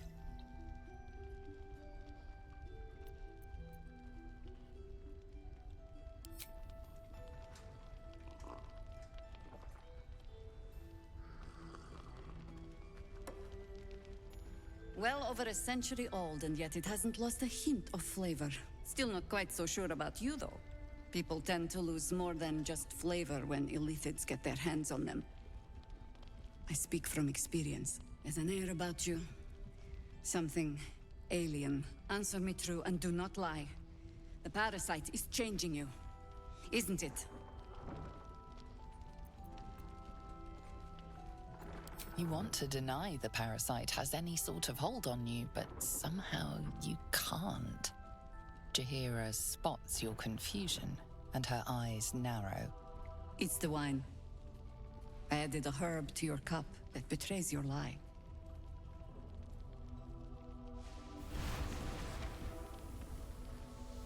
Look around you. Good men, good women. Stranded here, 2 feet in the grave. If we're to survive, I have no choice but to trust you. Can I?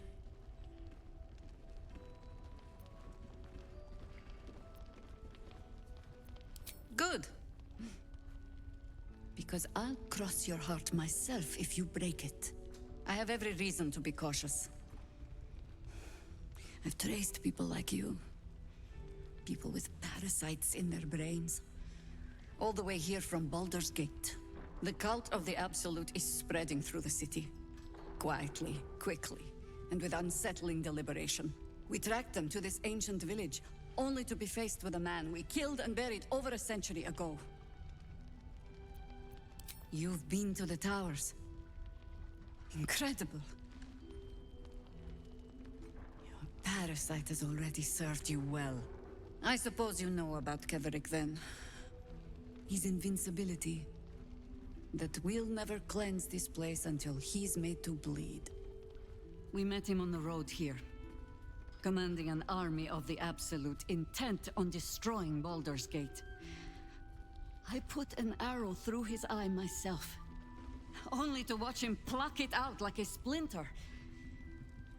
He healed right in front of me and chased us into the shadows. Things looked hopeless, but experience has taught me that no matter how bleak things look, there's always hope. You are that hope. The light is rather dim out here in the Shadowlands. The point remains. Protected by your artifact, you can infiltrate his forces at Moonrise Towers, posing as a true soul. Find out what it is that makes him invincible, so we can strip him of his advantage. Once Ketheric is without his shield, the sword, together we assault his tower and put a final end to this blight.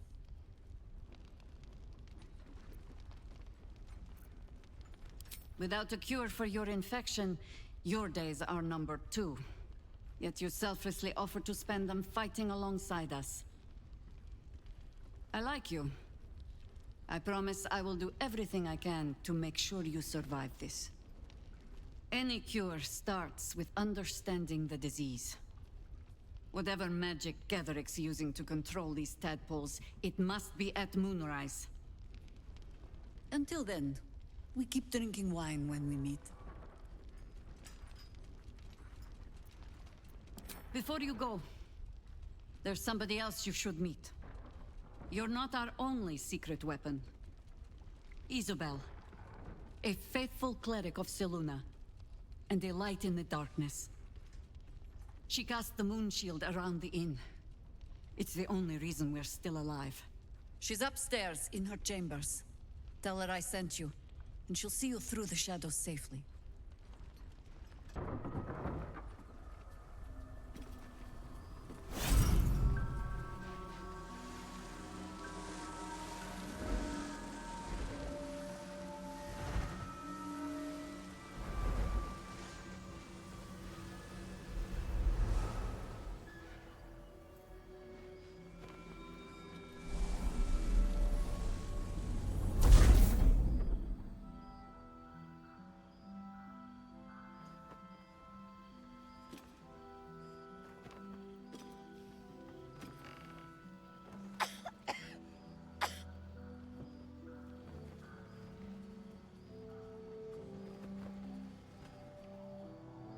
I didn't realize I had an audience.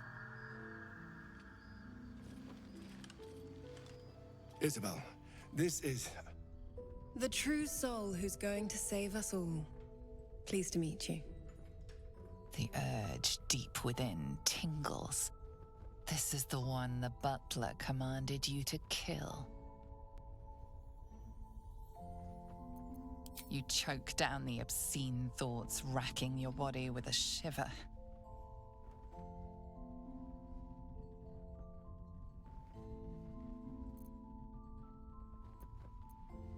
Myself and Our Lady are doing what we can to hold the line.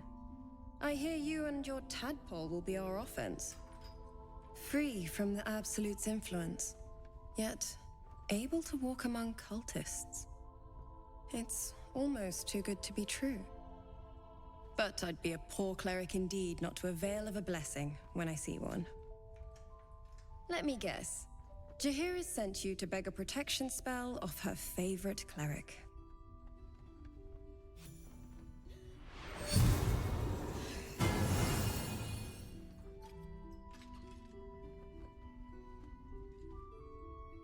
The blessing falls uneasily over your tainted body. You can't help but dream. To kill her would destroy all of Last Light. You yearn for it so deeply. It hurts. Perfect. It'll make you immune to the lesser effects of the Shadow Curse, which will get you closer to the towers. But there are places it won't help. Places where the curse is darker, stronger. The cultists are able to traverse even the deepest shadows, though. I don't know how. The Harpers are trying to figure it out. Selûnite magic. Dark Lady, forgive me. good nose. Like a nasty little terrier. You have? Well, forgive me for gilding the lily. I suppose if Jaheira hasn't gone tearing into the night, there's work to be done there yet. I wish you luck. The very best of it.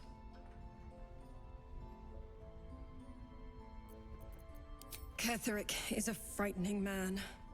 But you have something he doesn't. Allies worth having. While you're busy in the towers, I'll be sure to...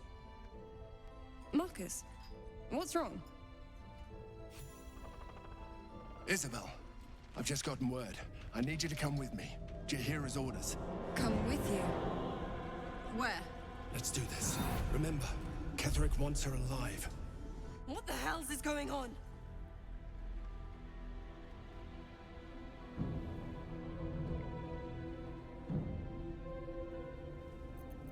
I know what this is. You're one of them! Both of you! What fools you both are! Ketheric will never give you whatever it is he's promised you. He already has.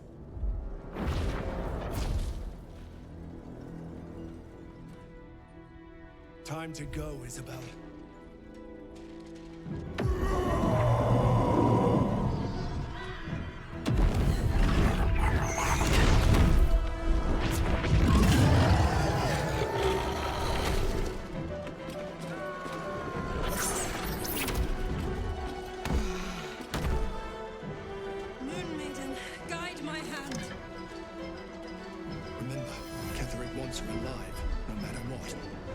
This is a dear moment to play the new game you play so well.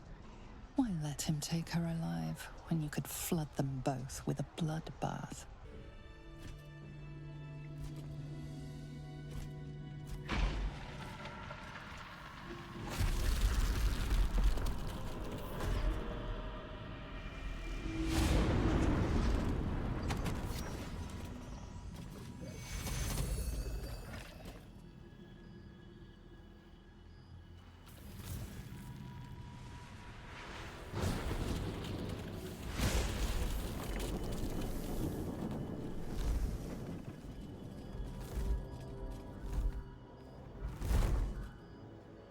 Isabel! No! What in the nine hells happened?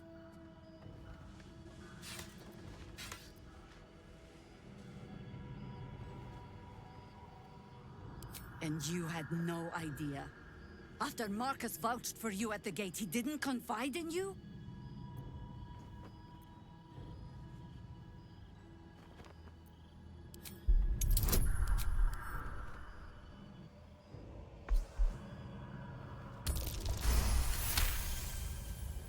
I suppose I have no choice but to believe you.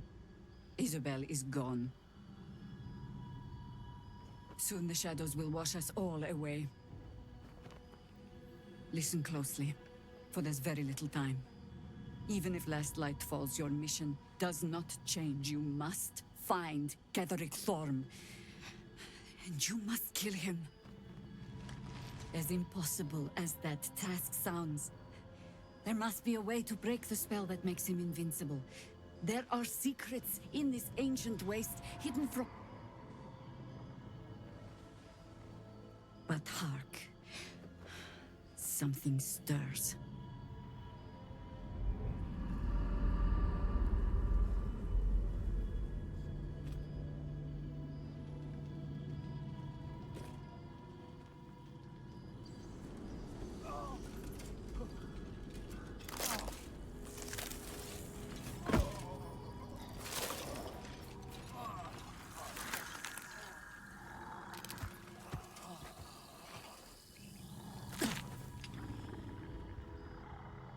It's happening. They'll all be taken by the shadows. Only by the grace of Isabel's spell will we be spared the same fate. We cannot hesitate. Not even for those we knew. Those we cared for. They're no longer who they were. Still your hearts, and steady your hands. To battle!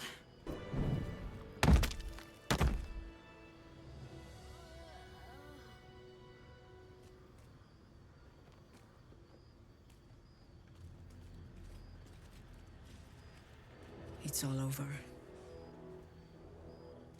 They're all gone.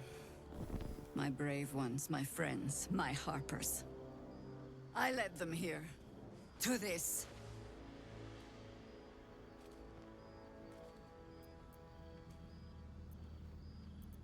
But you live.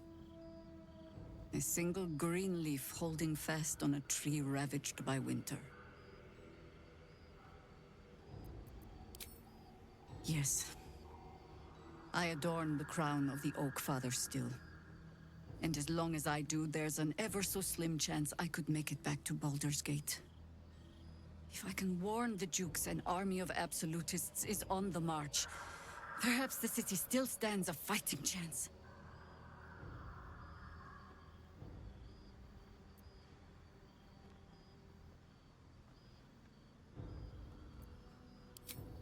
That proud determination of yours should shame me. But it heartens me instead. Pull aside the curtain of years and I can see myself echoing your resolve. Very well. I'll join you. And when Ketheric falls, I'll be there. For us, for them, and for the ones we love back home. Your kill of that poor cleric can mean only one thing. The vile Sceleritas will be here soon enough.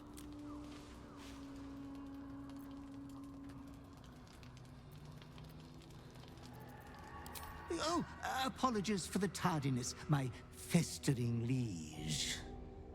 I was away, admiring her body. I have never seen a torn tibia quite like that. A part of your past is here for you. I come with your disgusting prize. This prize is no payment, but a sign of reverence towards you. Come closer, my depraved prodigy.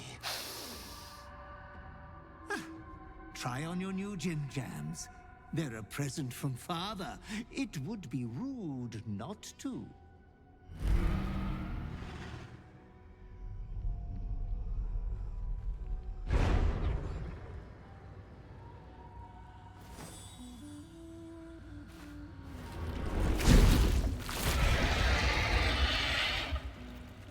Oh, such a strapping young behemoth. You cannot speak, but you have command over your own cruelty. So handsome, so brazen. This form is the Slayer. You will do many naughty feats with it. Oh, I wish I had time to wax your hide and brush your spines. But your adoring butler must away.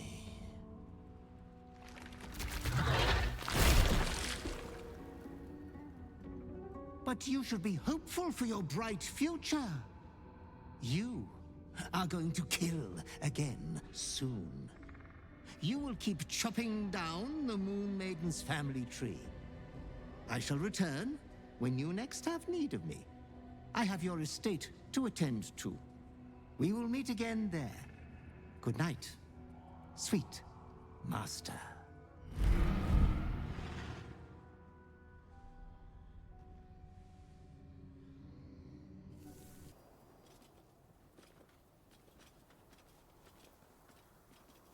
Our hero thought but of treasure ahead, did not consider the peace of the dead. Through the dark she went creeping, and awoke what was sleeping. A new grave they dug, which she herself fed. This is no night you can sleepwalk through, somnambulist. You must be wide awake to survive. I've grown quite fond of you, you know, in my way. I thought it only fair to warn you about the dangers ahead. Intrepid as ever. It would be pointless of me to try to bar you from entering. But I can set the scene, as it were. prepare you for your role. There is a stage down in the dark upon which a great drama has suspended itself in time. Its actors dwell there still, mired in the languor of their long, tired scenes. If you, however, through the dark, go creeping and awake what is sleeping, chances are many more graves than yours alone will soon be fed.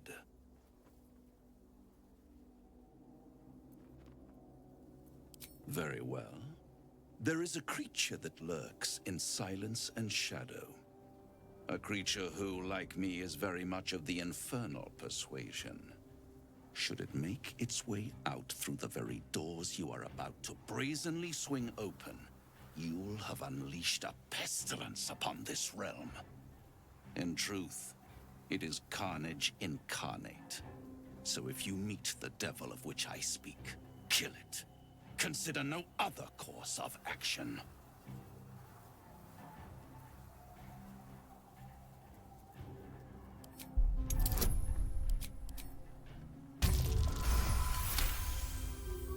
This creature and I go back a long way. I admit it would be in my best interest as well should it remain trapped in the dark. Or misplace its head, perhaps? I should not relish its reacquaintance. Let's leave it at that.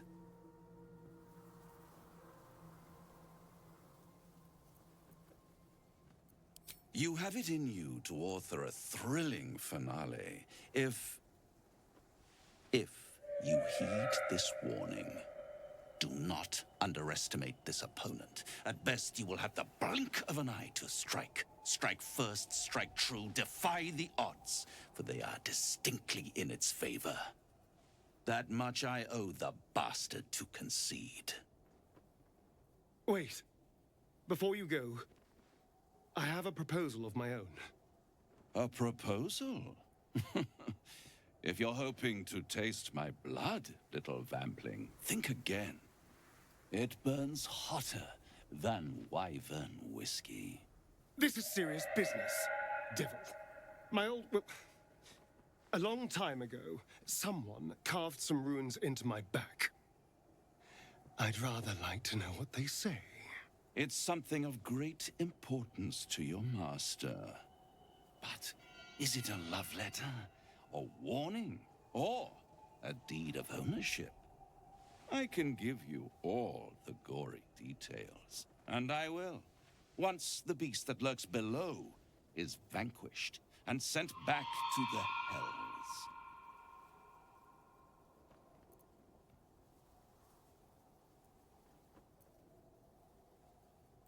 You haven't told them, and you've kept your clothes on this whole time. How unlike you. Why not let them see? Don't be shy. God damn it.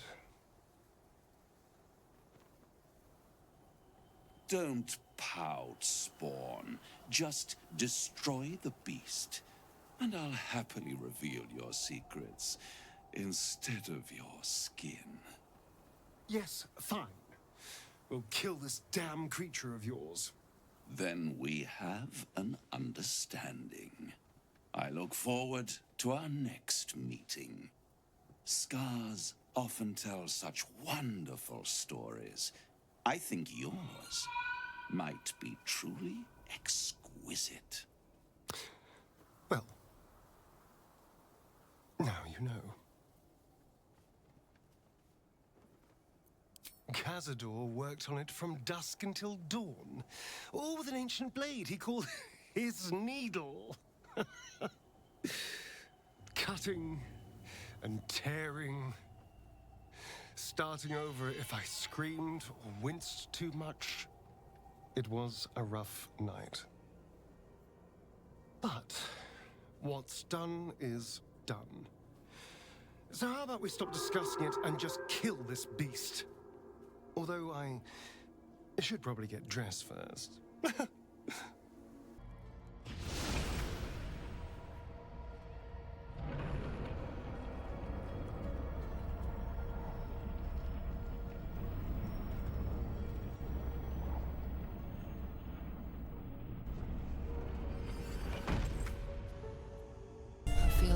tremble rising from the floor, growing stronger.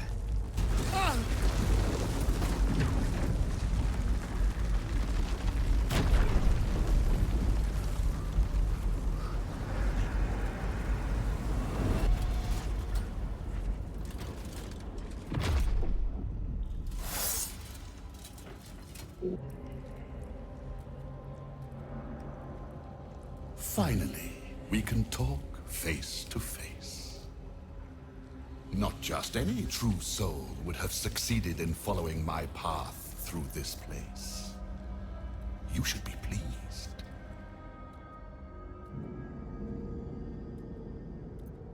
General Thorn? Rubbish. Everything is at hand here. Z'rell merely envies the General's faith in me. I'm in the midst of a grand strategy.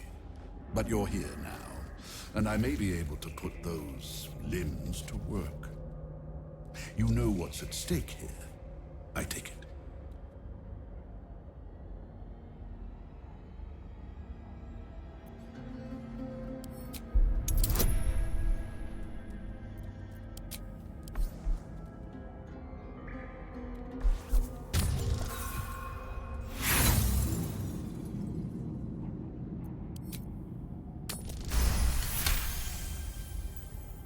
It comes back to you.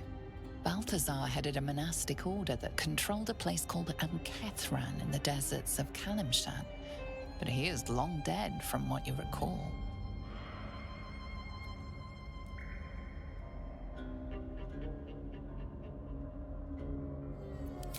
Oh, him.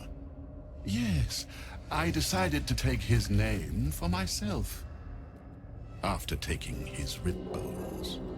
Suits me better, I think. But enough idle chatter. Keep to the matter at hand. You do know what's at stake here, yes?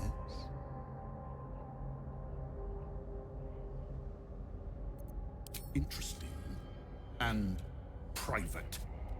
Give me one reason why I shouldn't have my creations kill you right now, thief.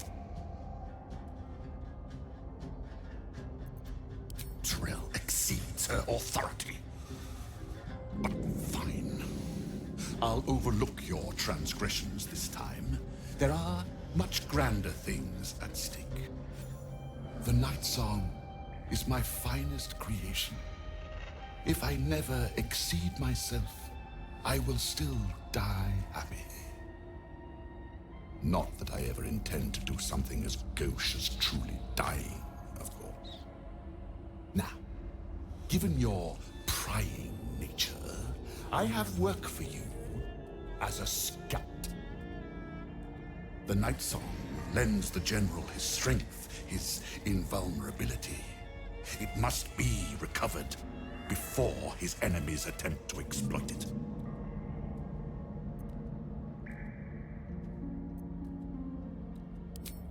And spoil the surprise? I think not. But let's just say that the Night Song was a unique specimen even before I began my work. Words, even my words, are woefully insufficient.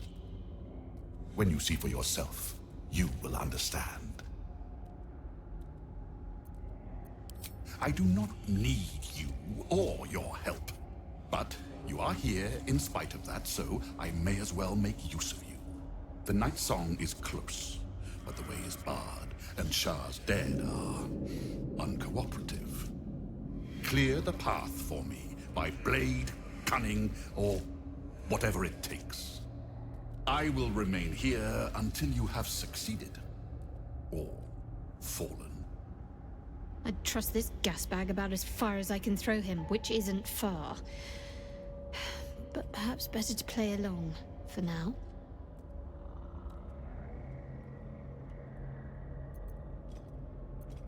My creations need tending to. Not that it's any of your concern. This one's broken. He once tormented me as a youth, lifetimes ago. Now he serves me forever. No rest for you yet, Mikan. You will serve me until I am satisfied.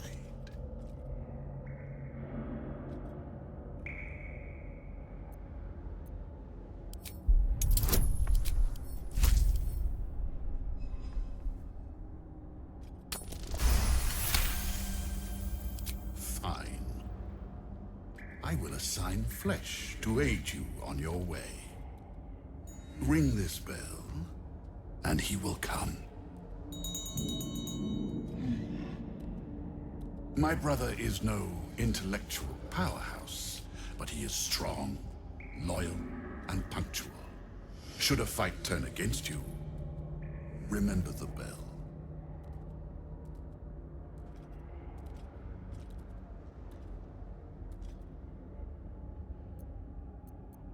Flesh will remain here until called. But don't fear, he has very sharp hearing. I chose his ears myself. Now, get to work. Well-chewed spider carcass oozes on the ground.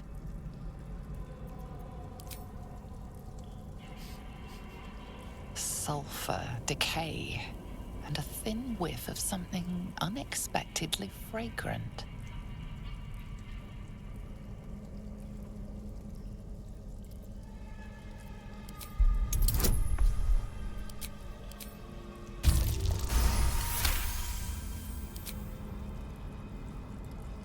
Fresh bite marks, an old puncture wound, and a faint pulse of something not entirely natural.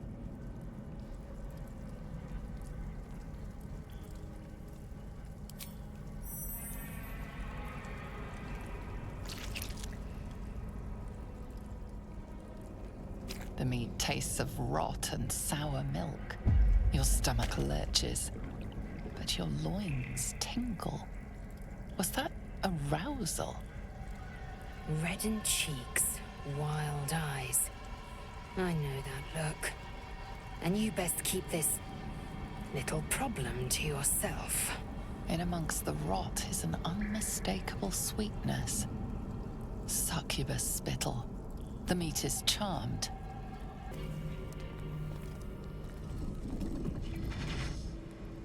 What's this? Fresh entertainment? But you're too fresh for this place, aren't you? There's a whiff of the surface to you. A new arrival, then. You burrow too deep, little rabbit. I don't talk to prey.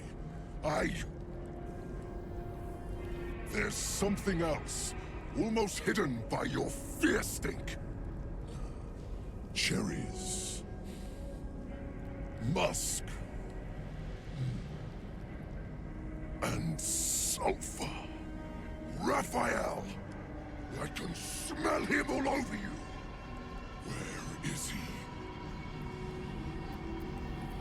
That perfume trickster swindled me. Trapped me.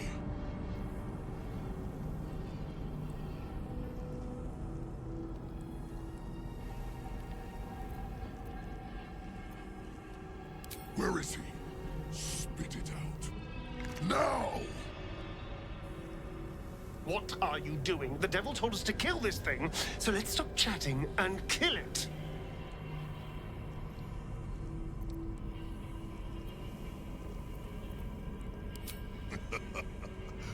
Bargaining, are you? A Karator warlord once tried the same. I made him watch as I ate his concubines in young, then fashioned a codpiece from his skull. You can't help. It's not just walls that keep me here. Not the traps, the dark, or the creatures it hides. Something stronger holds me. A contract. Either I fulfill the contract, die trying, or forfeit my freedom. If I leave this place now, I'll become Raphael's slave.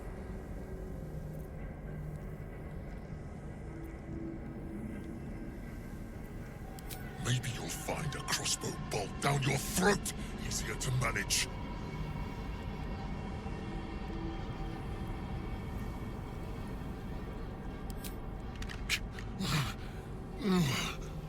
Spill all the blood sworn to the night.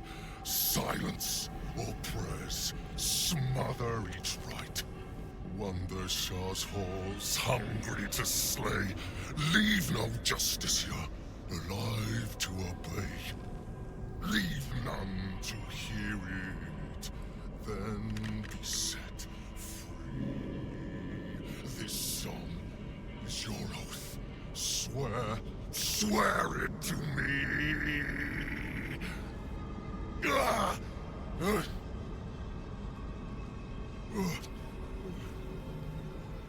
Well, that explains where all the Dark Justiciars went. The final lyrics linger in your mind. There is a trick buried within them, a clause that cannot easily be fulfilled. That's it. So he's the one who slaughtered the Justiciars. Can we kill him now? Because if he doesn't die, then Raphael won't tell me a damn thing about my scars.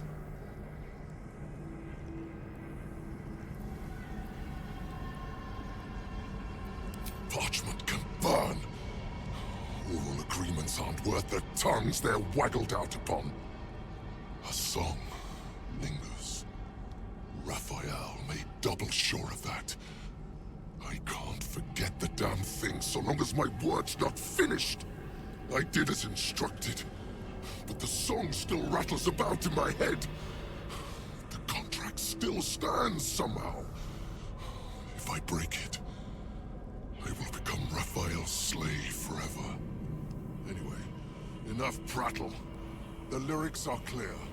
All who hear the song must die. Time to die.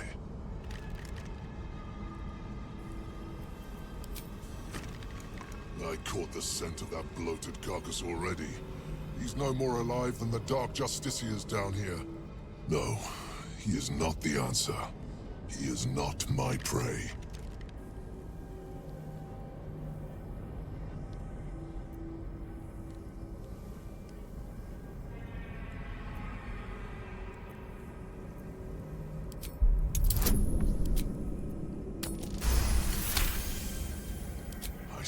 Century roaming these halls.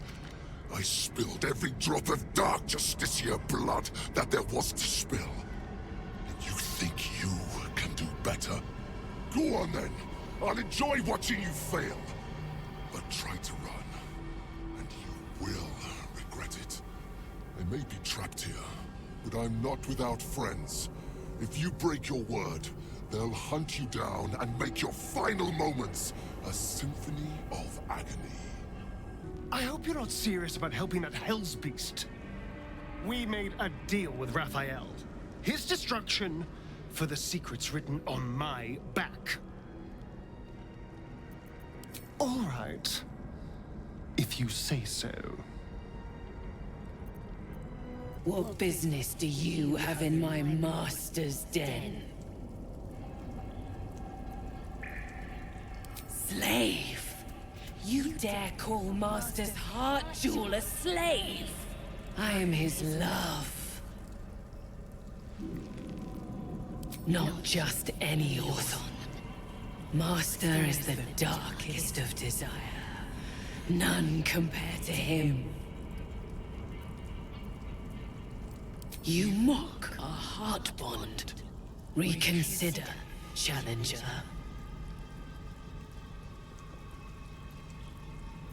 That's between me and Master.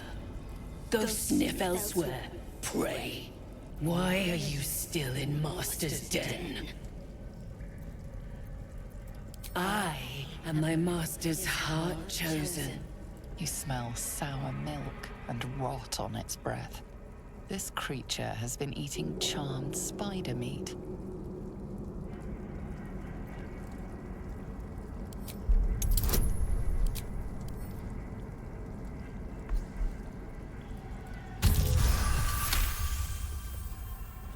I remember. Quick flesh, hot blood. Before Master, my prey was alive. False Master! Hind-legged liars all! I'll shred you!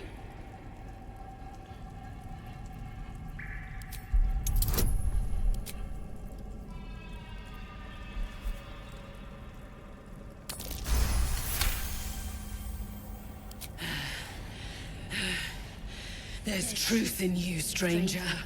I'll not start the fight, but I'll help you end it.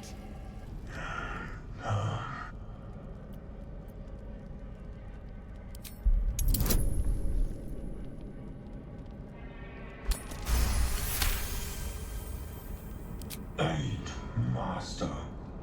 Fulfill the hunt. Nothing more. Nothing less. You sense little else in the Merrigan's skull. No personality, no thoughts. Just raw obedience. This Merrigan seems faintly more alive than the others, beckoning you to look at its wares.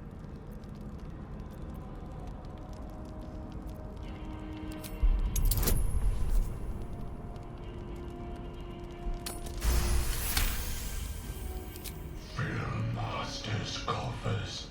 Tend to his beast. Feed it potions. Keep it charmed. This Merrigan is the one who applied potions to the spider carcass to charm a beast for its master.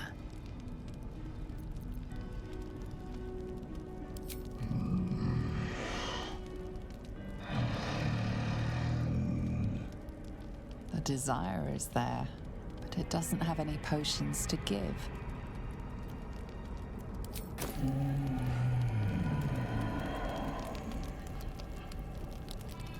You're supposed to be searching these ruins, little rabbit. Given up already? Can we please kill it this time?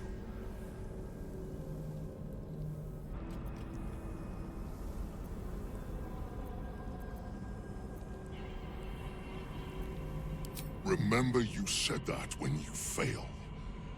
You won't smile so easily when I peel the face off your skull. Suggestions. Ha! So much for your superior hunting skills. I suggest you think twice before pestering me, or our truce may end prematurely.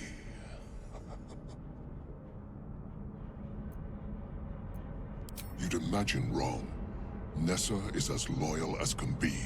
Do not provoke her. I am her master. All others are but...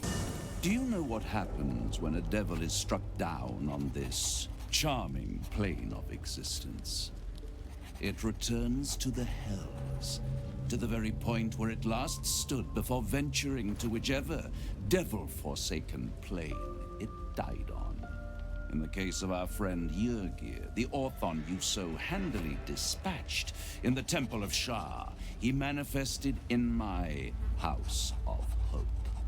He returned to me chastened but intact. His wounds healed, his body restored. He thought I would dismember him. But he has his uses. So instead, I am re-educating him. We delivered the devil. Now I want what I'm owed. We had a deal. Indeed, we did. I discovered all there is to know about those scars of yours. It's a rather grim tale. Even for my tastes. As you wish. Brace yourself, Astarion. We're about to unveil your destiny. Carved into that ivory skin of yours is one part of an infernal contract between the archdevil Mephistopheles and your former master, Cazador Zar. In full, the contract states that Cazador will be granted knowledge of an infernal ritual so vile it has never been performed. The rite of profane ascension.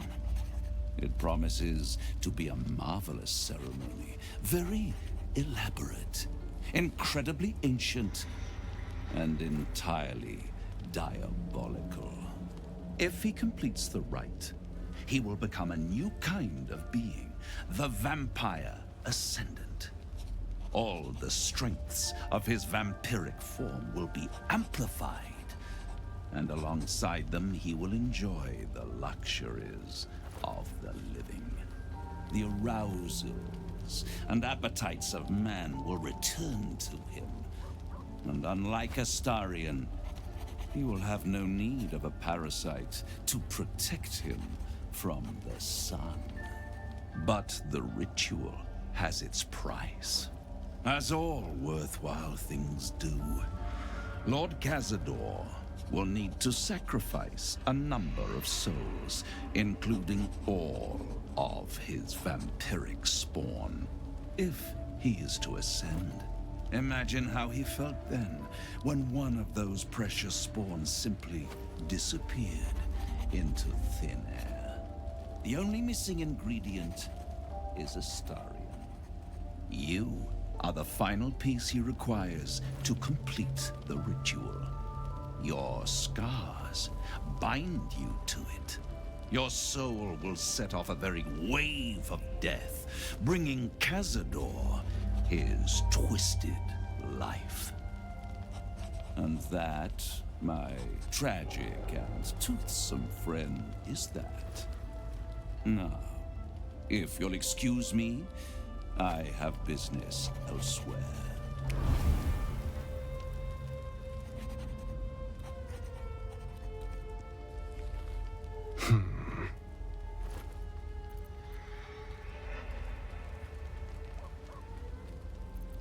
It's a lot to take in. What do you think I should do?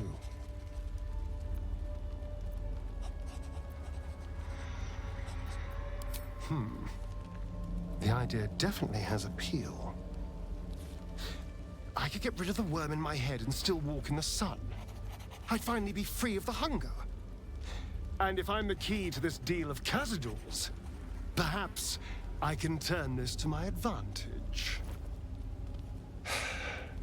I need to take the fight to him, and I need you to help me. Thank you. On the altar is an inscription. Brave the gauntlet of your Lady Shah, surmount her trials, and rise a dark Justicia. There are recesses on the altar that look intended to house something. Another such receptacle already contains a gemstone. The very air around you seems to quiver and cool, as if disturbed by some presence. An invisible, formless, welcoming presence. Child. Lady Shah. Is that you? Indeed. Welcome. It has been a long road to bring you back to me. But there is more I need of you. Listen closely. Like the Dark Justiciars of old, you must journey to my innermost sanctum and make a sacrifice in my name. You will become my voice made flesh, to command all who bow to me. Seek out the library. It houses more than just knowledge. Find the Spear of Night. Wield it to make your sacrifice. You are ready. You were born for this. Now forth. Make me proud. I won't fail you, my lady. The bowl contains an ancient rust-colored bloodstain. It forms a neat disc, as if spilled calmly and willingly. This is one of Lady Shah's trials. Allow me. It's important.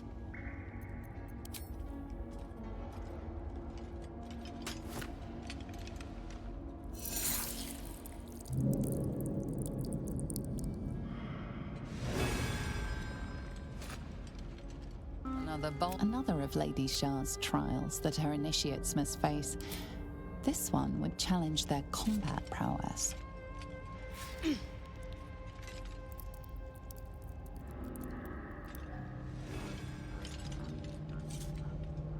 Another bowl, bearing the stains of an ancient blood. Another trial. Allow me, please.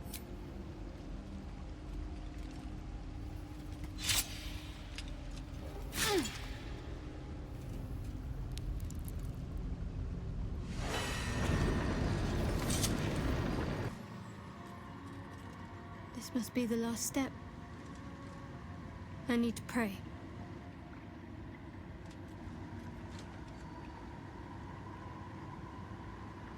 Only by Lady Shah's grace did we even make it this far.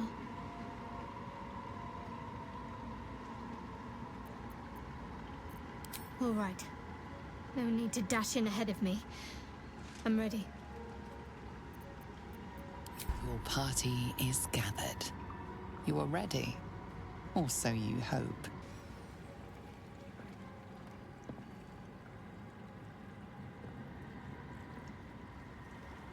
As you step into the silent water, a foreign dread travels through you. It curls its way up your leg, squeezing tight.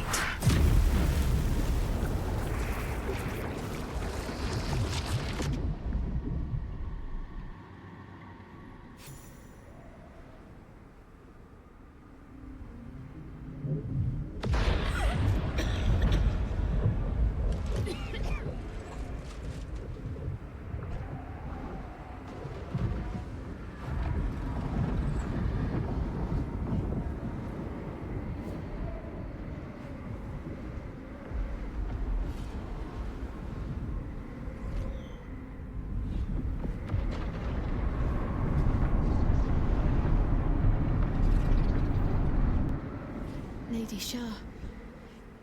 I can feel her all around. This is her domain. This is the Shadowfell. You did well. Better than I would have credited you with. Now, hurry along and bear witness to my masterpiece. This is the Dark Lady's domain.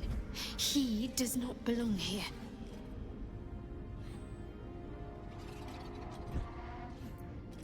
Raise one finger to me, and I'd sunder you like lightning would a rotten oak. Now, enough dullard questions. Follow me.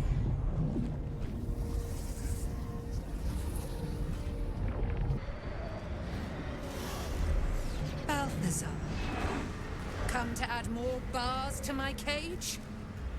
Or perhaps to lead this would-be Justicia's blade directly to my heart?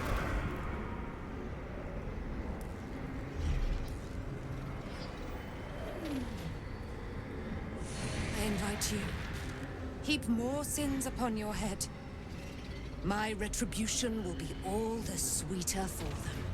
All this time, and you still fail to appreciate the gifts I bestowed on you, Aelin.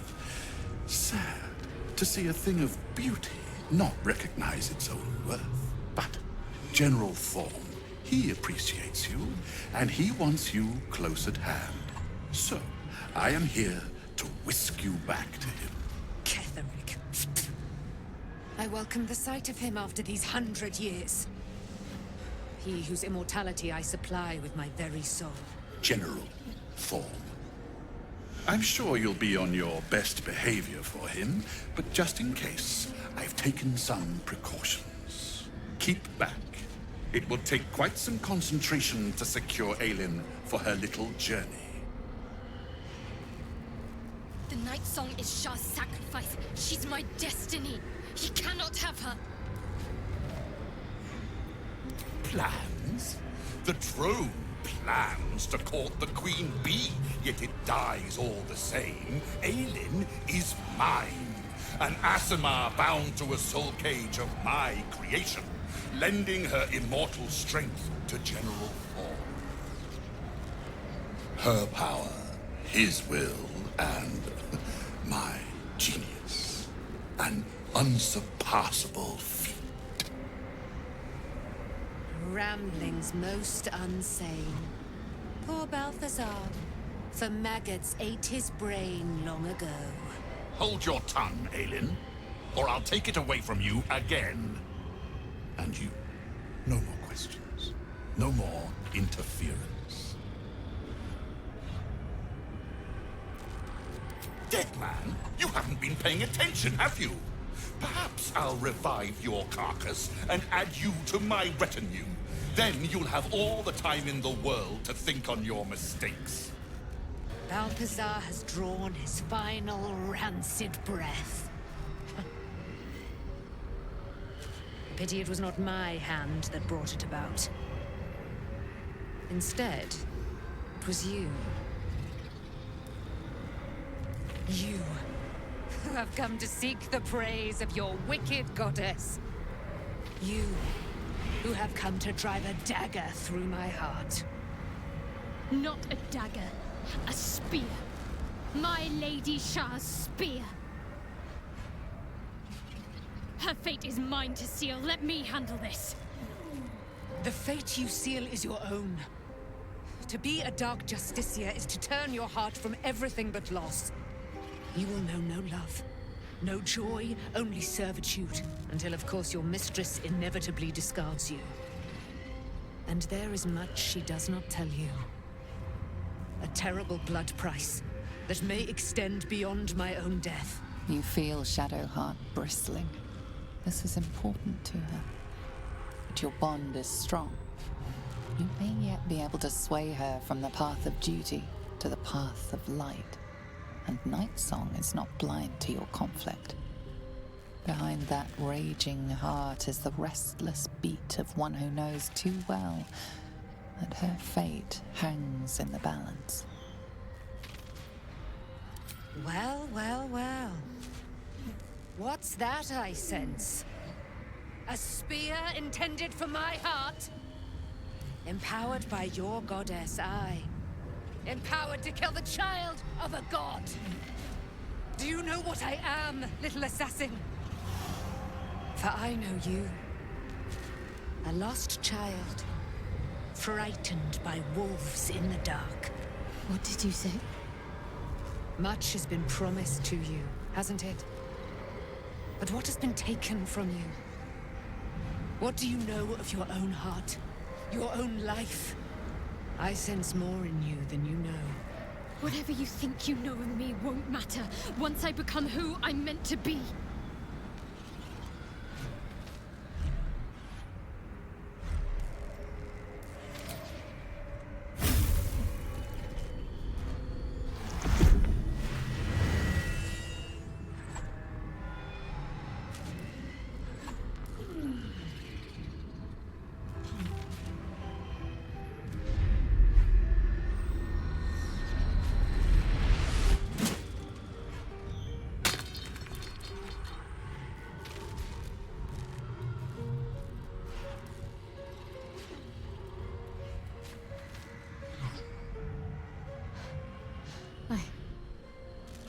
I can't believe I just did that.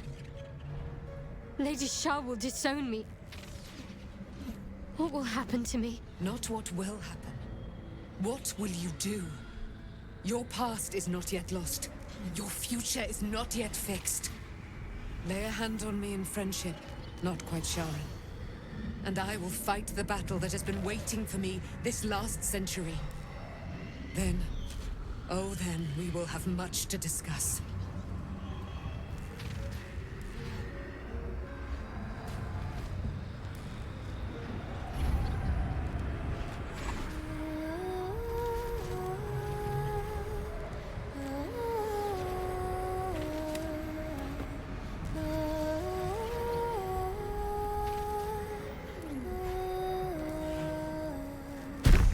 Our Lady of Silver, hear me.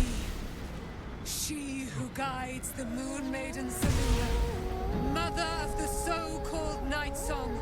The Night Song is no more!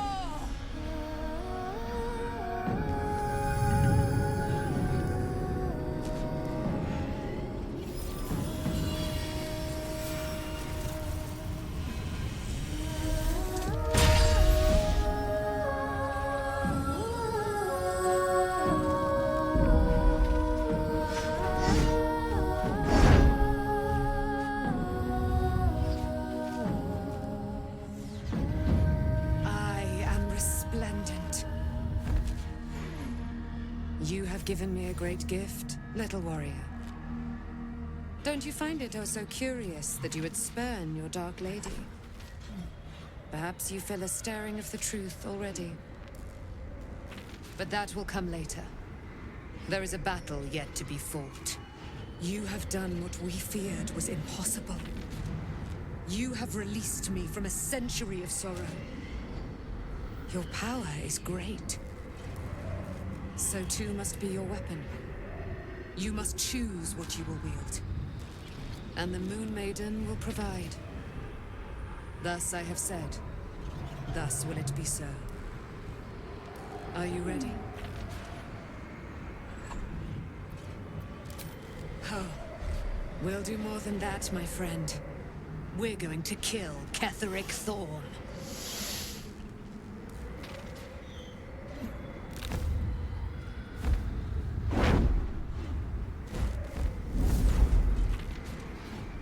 We need to leave.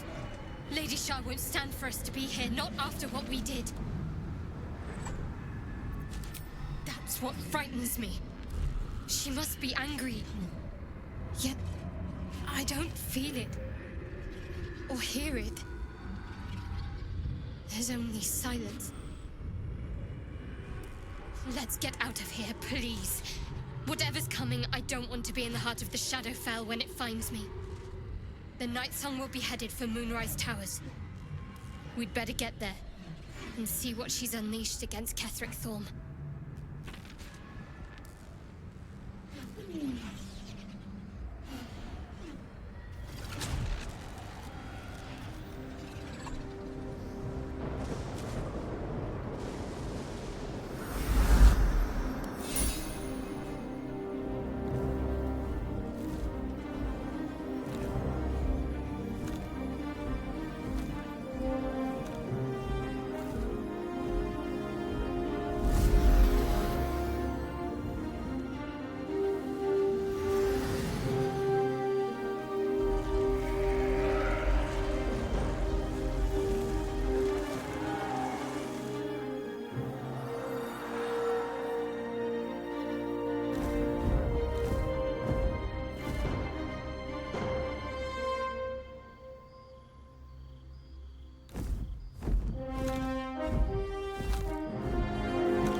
I thought I was done for.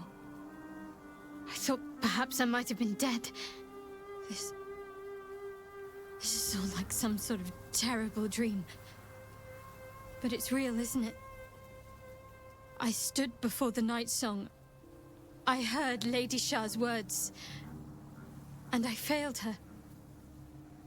Worse than failed her, I defied her. Just because of what that Aasimar said. I tried to leave, but Shah blocked me. Punished me for failing her. I thought I knew the limit of pain that the incurable wound could inflict, but I had no idea. It felt like I was suffering the agony of 1,000 people all at once. My blood was boiling, my hair was on fire. I thought I'd claw my own face off with the pain. But then she released me. Banished me, more like. She said I was an outcast. That all of her children would know me and revile me. Shadowheart looks distraught, abandoned by her goddess and all former allies. And as for her divine magic, admitting who empowers her now may break her spirit for good.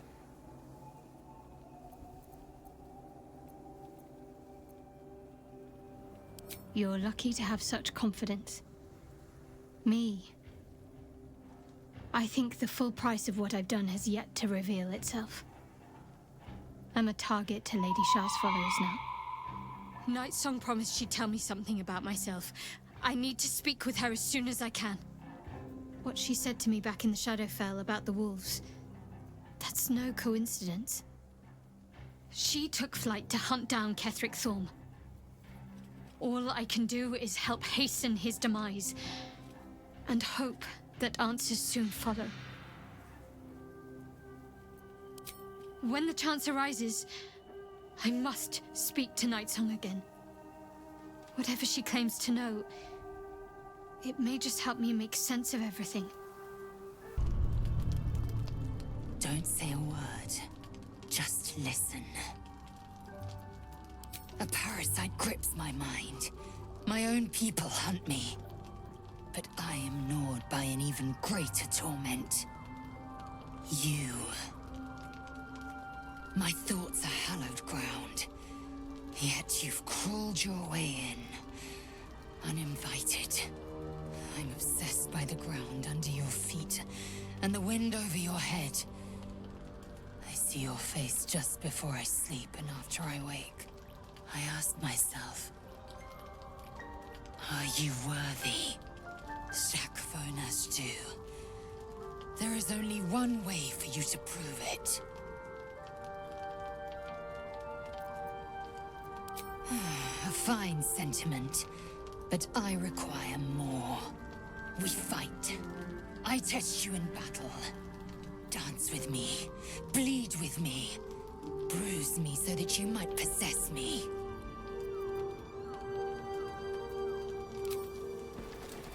Do it then. Make me yours.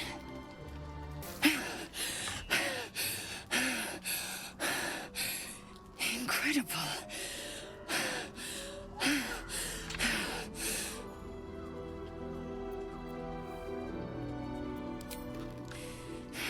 Save your compliments. I won't accept them.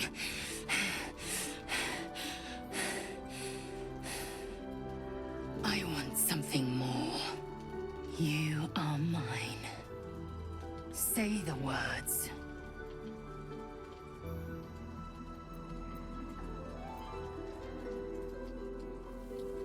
Show me.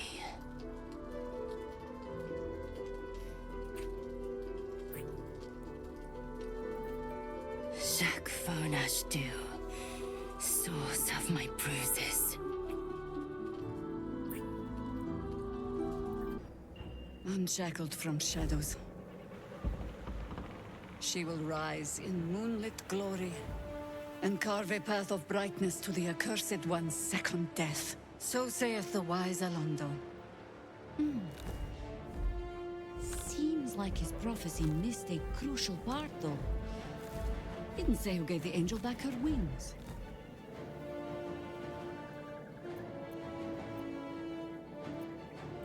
Victory and retribution.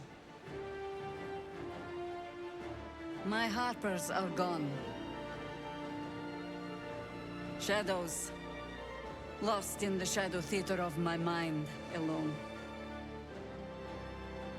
I'm the last one standing. But I wouldn't be if it weren't for you. So, what do you say? Shall we take the final steps together?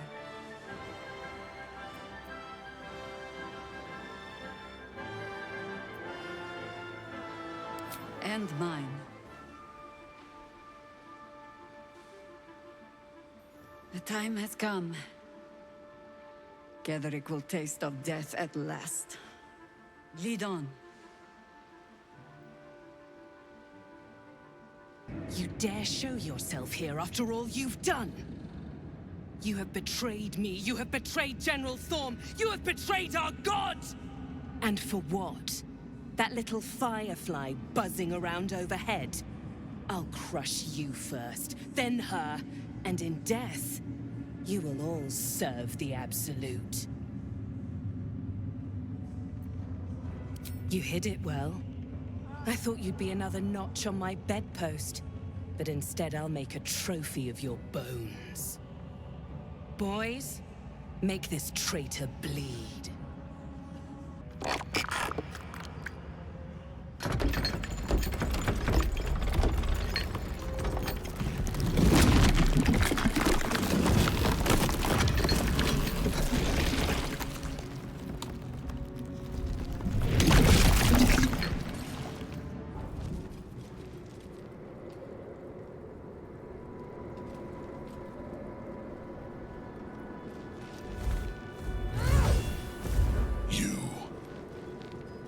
What have you done? What have you done to me?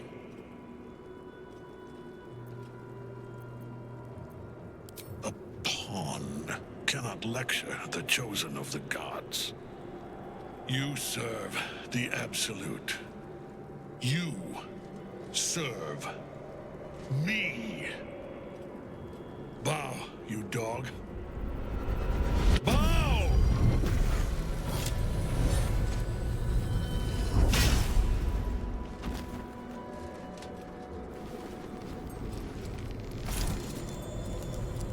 The prison.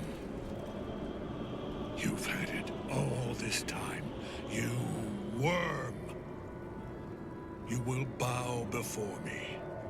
And if you will not bow, you will break.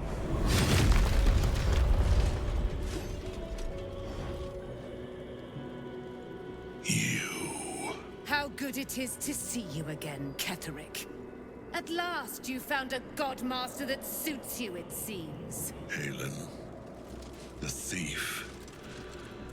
You stole Isabel from me, and now you think you'll take my life in the bargain? You dare to speak her name. After your crimes innumerable, you would evoke her before me! Enough. This ends here and now. At last. He will crumble at the power of your touch. Give him all you have. The gods fight at our side! Enough. My lord beckons me.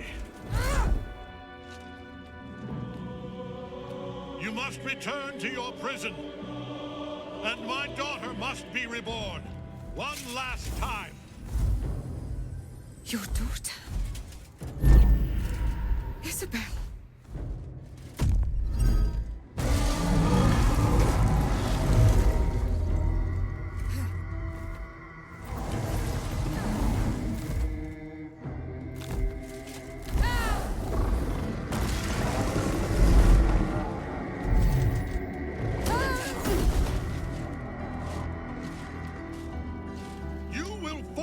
Sure as she. This has only begun.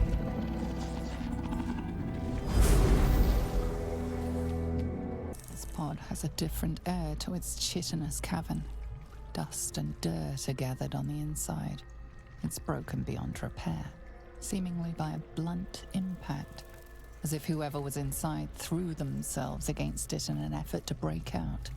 Your brain hurls an image towards you, your own head, blood gushing down in front of your eyes. Excuse me. I'm not some bloodhound tracking your scent. I'm of a much higher pedigree.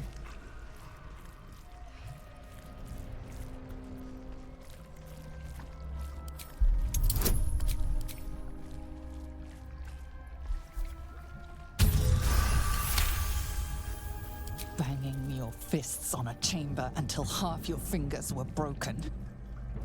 How long inside? Days? Months? Lifetimes? The parasite was inserted into your head and your body crammed into a pod long before you were moved to the Nautiloid. A laughing woman, taunting you. She betrayed you. Who was she?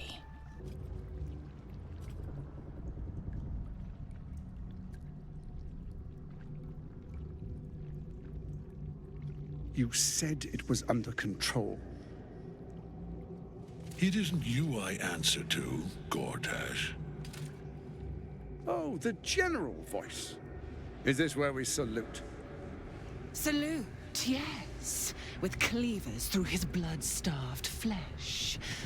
How it crawls with failure, like flies on lick-wet carrion.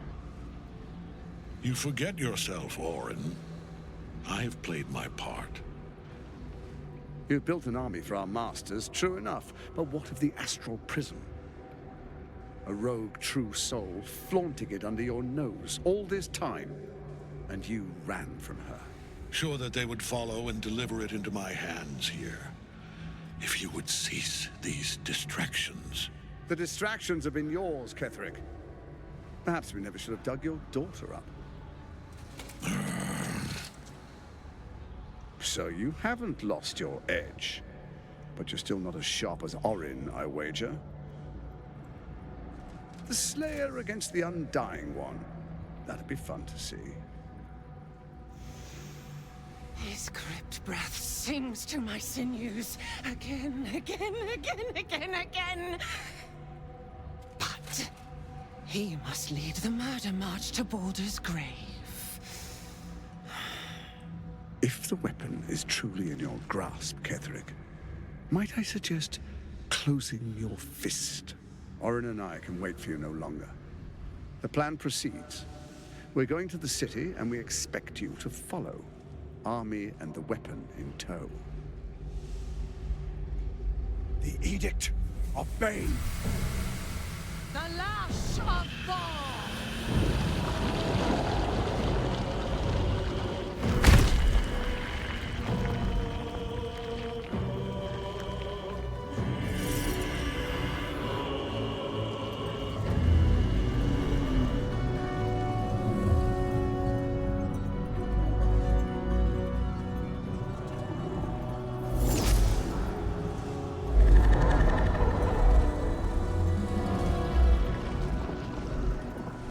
The Testament of Merkel!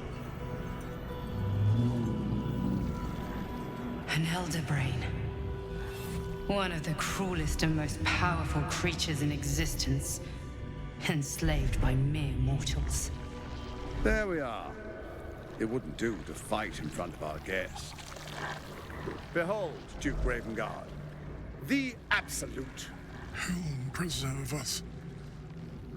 You wag your word flap in vain, olderling. Once the worm holds the whip, your shredded flesh will serve us.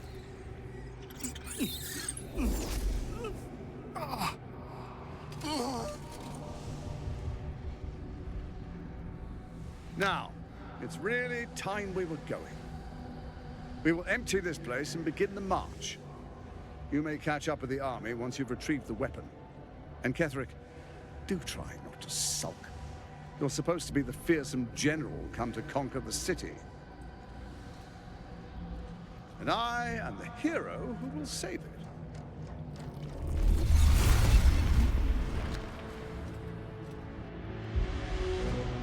It is time, faithful ones. March on Baldur's Gate. We go to prepare the way. There you are, as predicted.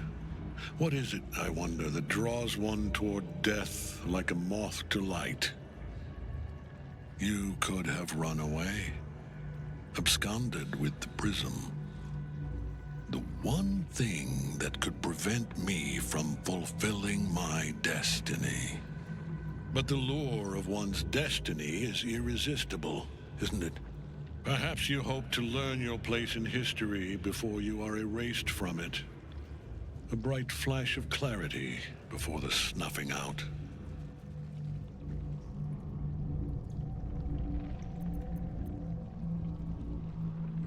Impossible. You are bound to it, and in death it will bind you to me. That is the power my Lord Merkel has granted me. Command over the immeasurable legions of the dead. But he did not only give me power, he gave me the one thing no other god could grant me. My daughter's life returned. Her heart beating once more. For that, he asked that I serve as his chosen. Join Orin and Gortash to grow the cult of the Absolute, and then take control of it. He's never had a more devoted follower. I have fought great wars before, in the service of other gods and other powers, but for Merkel, I would condemn all of Faerun to death.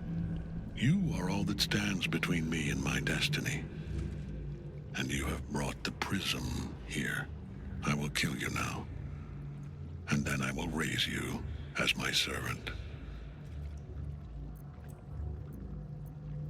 Yes. Say farewell, Isabel. I'm grateful to you for bringing me home. I was a fool to resist. I know better now. Good luck in the City of Judgment. I wish you the best. Sincerely. My lord, I offer you these souls so they may return as servants to your cause. Join the army of the dead, true soul. Witness Lord Merkel's glory. What a fool you are. You cannot kill me. I am eternal.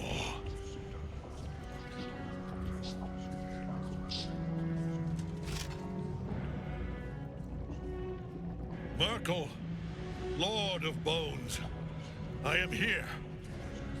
I am ready. I am yours!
Impossible. Death cannot take me. I am its master. My lord, hear me.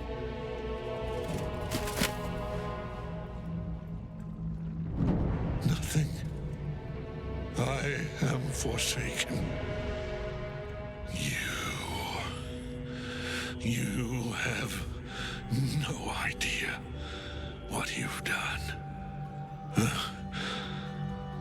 Isabel.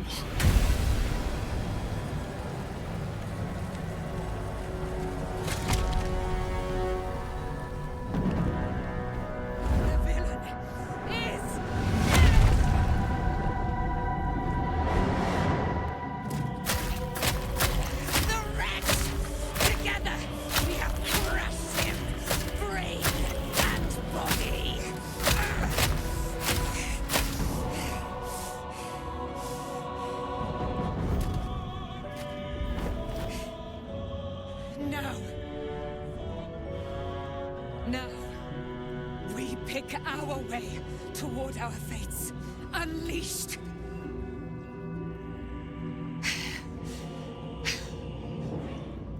A pity I cannot say the same for Isabel. She may have been Ketheric's daughter, but she was my world entire. Do what you must. Then we fly this foul place. It's in his armor. Take it.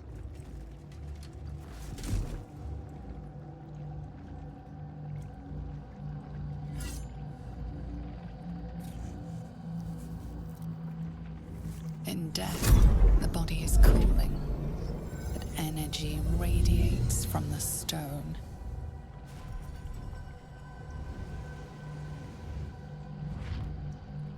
Remarkable. Truly. And now the picture comes together.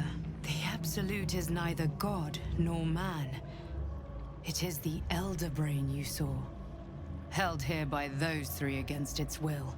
The crown it wears controls it, and these stones control the crown. It has been dominated. The crown's markings suggest it was forged in Netheril, an ancient empire whose mastery over magic rivaled that of the gods. It is a crown of domination. The stones were taken from its crest. They are nether stones, imbued with the ability to control the wearer of the crown. The crown's Netherese magic must be the true source of the parasite's abilities. This must be what elevates their potential. And it must be the reason nobody could heal you. If the crown can do this to the parasite, I dare not imagine what it is doing to the brain. One of them I know, Lord Enver Gortash, an arms dealer and a slaver. A worshipper of Bane, the god of tyranny. The other is a mystery to me, but the way she spoke, it is most likely she follows Baal, god of murder. Ketheric was a follower of Merkel, which means the Absolute is a front for the gods of death, and our enemies are the chosen of the Dead Three.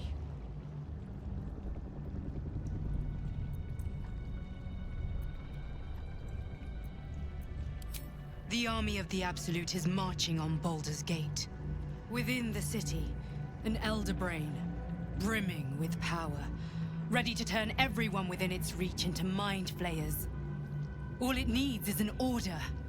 An order the Death Gods chosen are on the cusp of giving. We must wrest control of the brain from the chosen before that happens. We must take their stones. Our chances of success are slim, but we must not fail. If we fail, everything ends.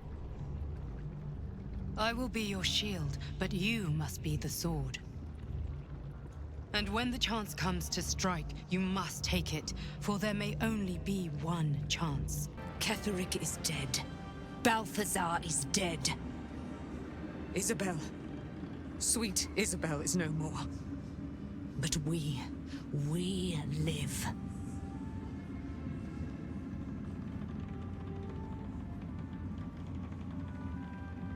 We live at the mercy of the gods. Even I, immortal, have no guarantee of days to come. We must remain vigilant and grateful. I will join your camp tonight. There we will discuss the spirals of time, past and future. And we will make merry in the present, wherein we reside. You certainly will. And you, Sharon. Cleric of the Lady of Loss, who is so much more than she appears. You and Dame Aylin have dangerous ground to tread. We will cover some small part of it soon. Good. Whatever you think you know about me had better be worth it. You've already cost me dearly. What do you know about me? You spoke of my past, being chased by wolves. I told no one about that. Almost no one. But I certainly didn't share that with you. There is nothing I can tell you that you do not already know yourself. They trained you well, trained you hard. Chiseled away any part of you that did not fit their plan. They made you forget. I chose to do that. For the mission to protect Shaz. Secrets. Yes, yes, that is an old song, girl. Your goddess cares more for her precious secrets than she does her devotees. Get to the point. When you freed me, you severed a bond between me and that dog, Thorm. A bond of pain. His, inflicted on me. When I laid eyes on you, I sensed a similar bond. You, tethered to two others. Someplace distant. Let me help you remember. You feel Shadowheart's mind tug at the edges of your own. You know this sensation. She wants you to see whatever is about to be revealed. Your mind joins with Shadowheart's. Something pulls at you both, bringing you elsewhere.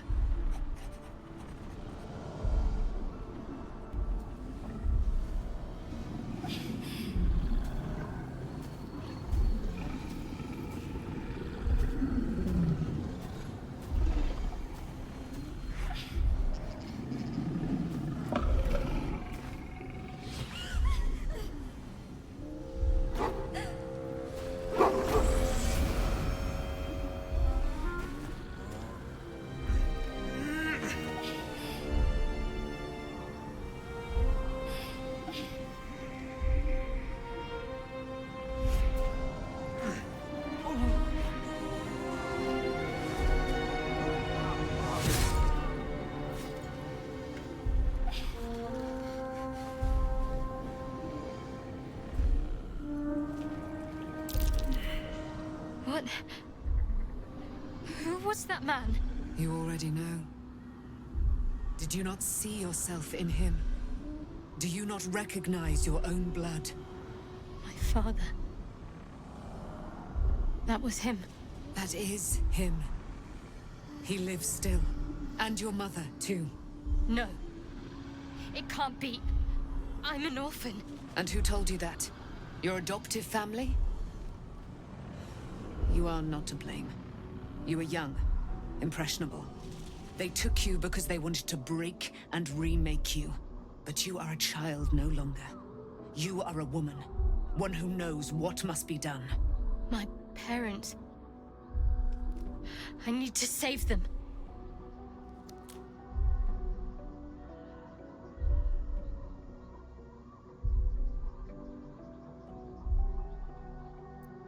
Your parents are with your abductors. You will need to return to their lair. But be warned. You may have once thought of them as comrades, mentors, friends, even lovers. They will all be enemies now.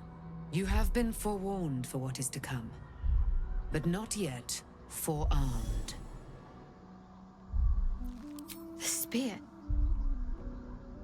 How do you have it? I threw it into the Shadowfell. Shar is quick to discard whatever she has no use for. I think you know that well enough. But I felt it call to me as I took flight. Whatever Shar calls her own, Selûne has equal claim to. They are one and the same. Their power is matched and mirrored. Take it. You will find it useful. What you do with it, that will be up to you. Same as before. I'll need every advantage, it seems. Thank you. A debt repaid. You returned my life unto me. Now go and claim your own. It hurts. Shar torments you still. What a spiteful creature she is. This will not stop until you take action. See that your parents' sacrifices are not in vain. Allow the Moon Maiden to guide you at last. I've been lied to. My whole life. And I was gullible enough to just believe it. My parents are alive, and I have to save them. I think a part of me always knew that. A part that Shar denied to me.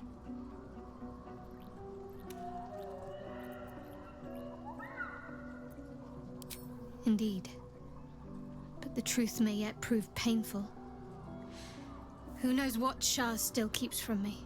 We'd better press on for now, and hope we're ready when the moment comes. But before that, there's one thing I need to see to.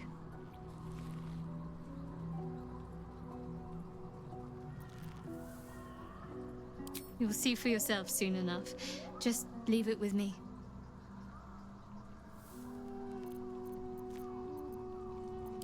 Ketheric is defeated, the path ahead clear.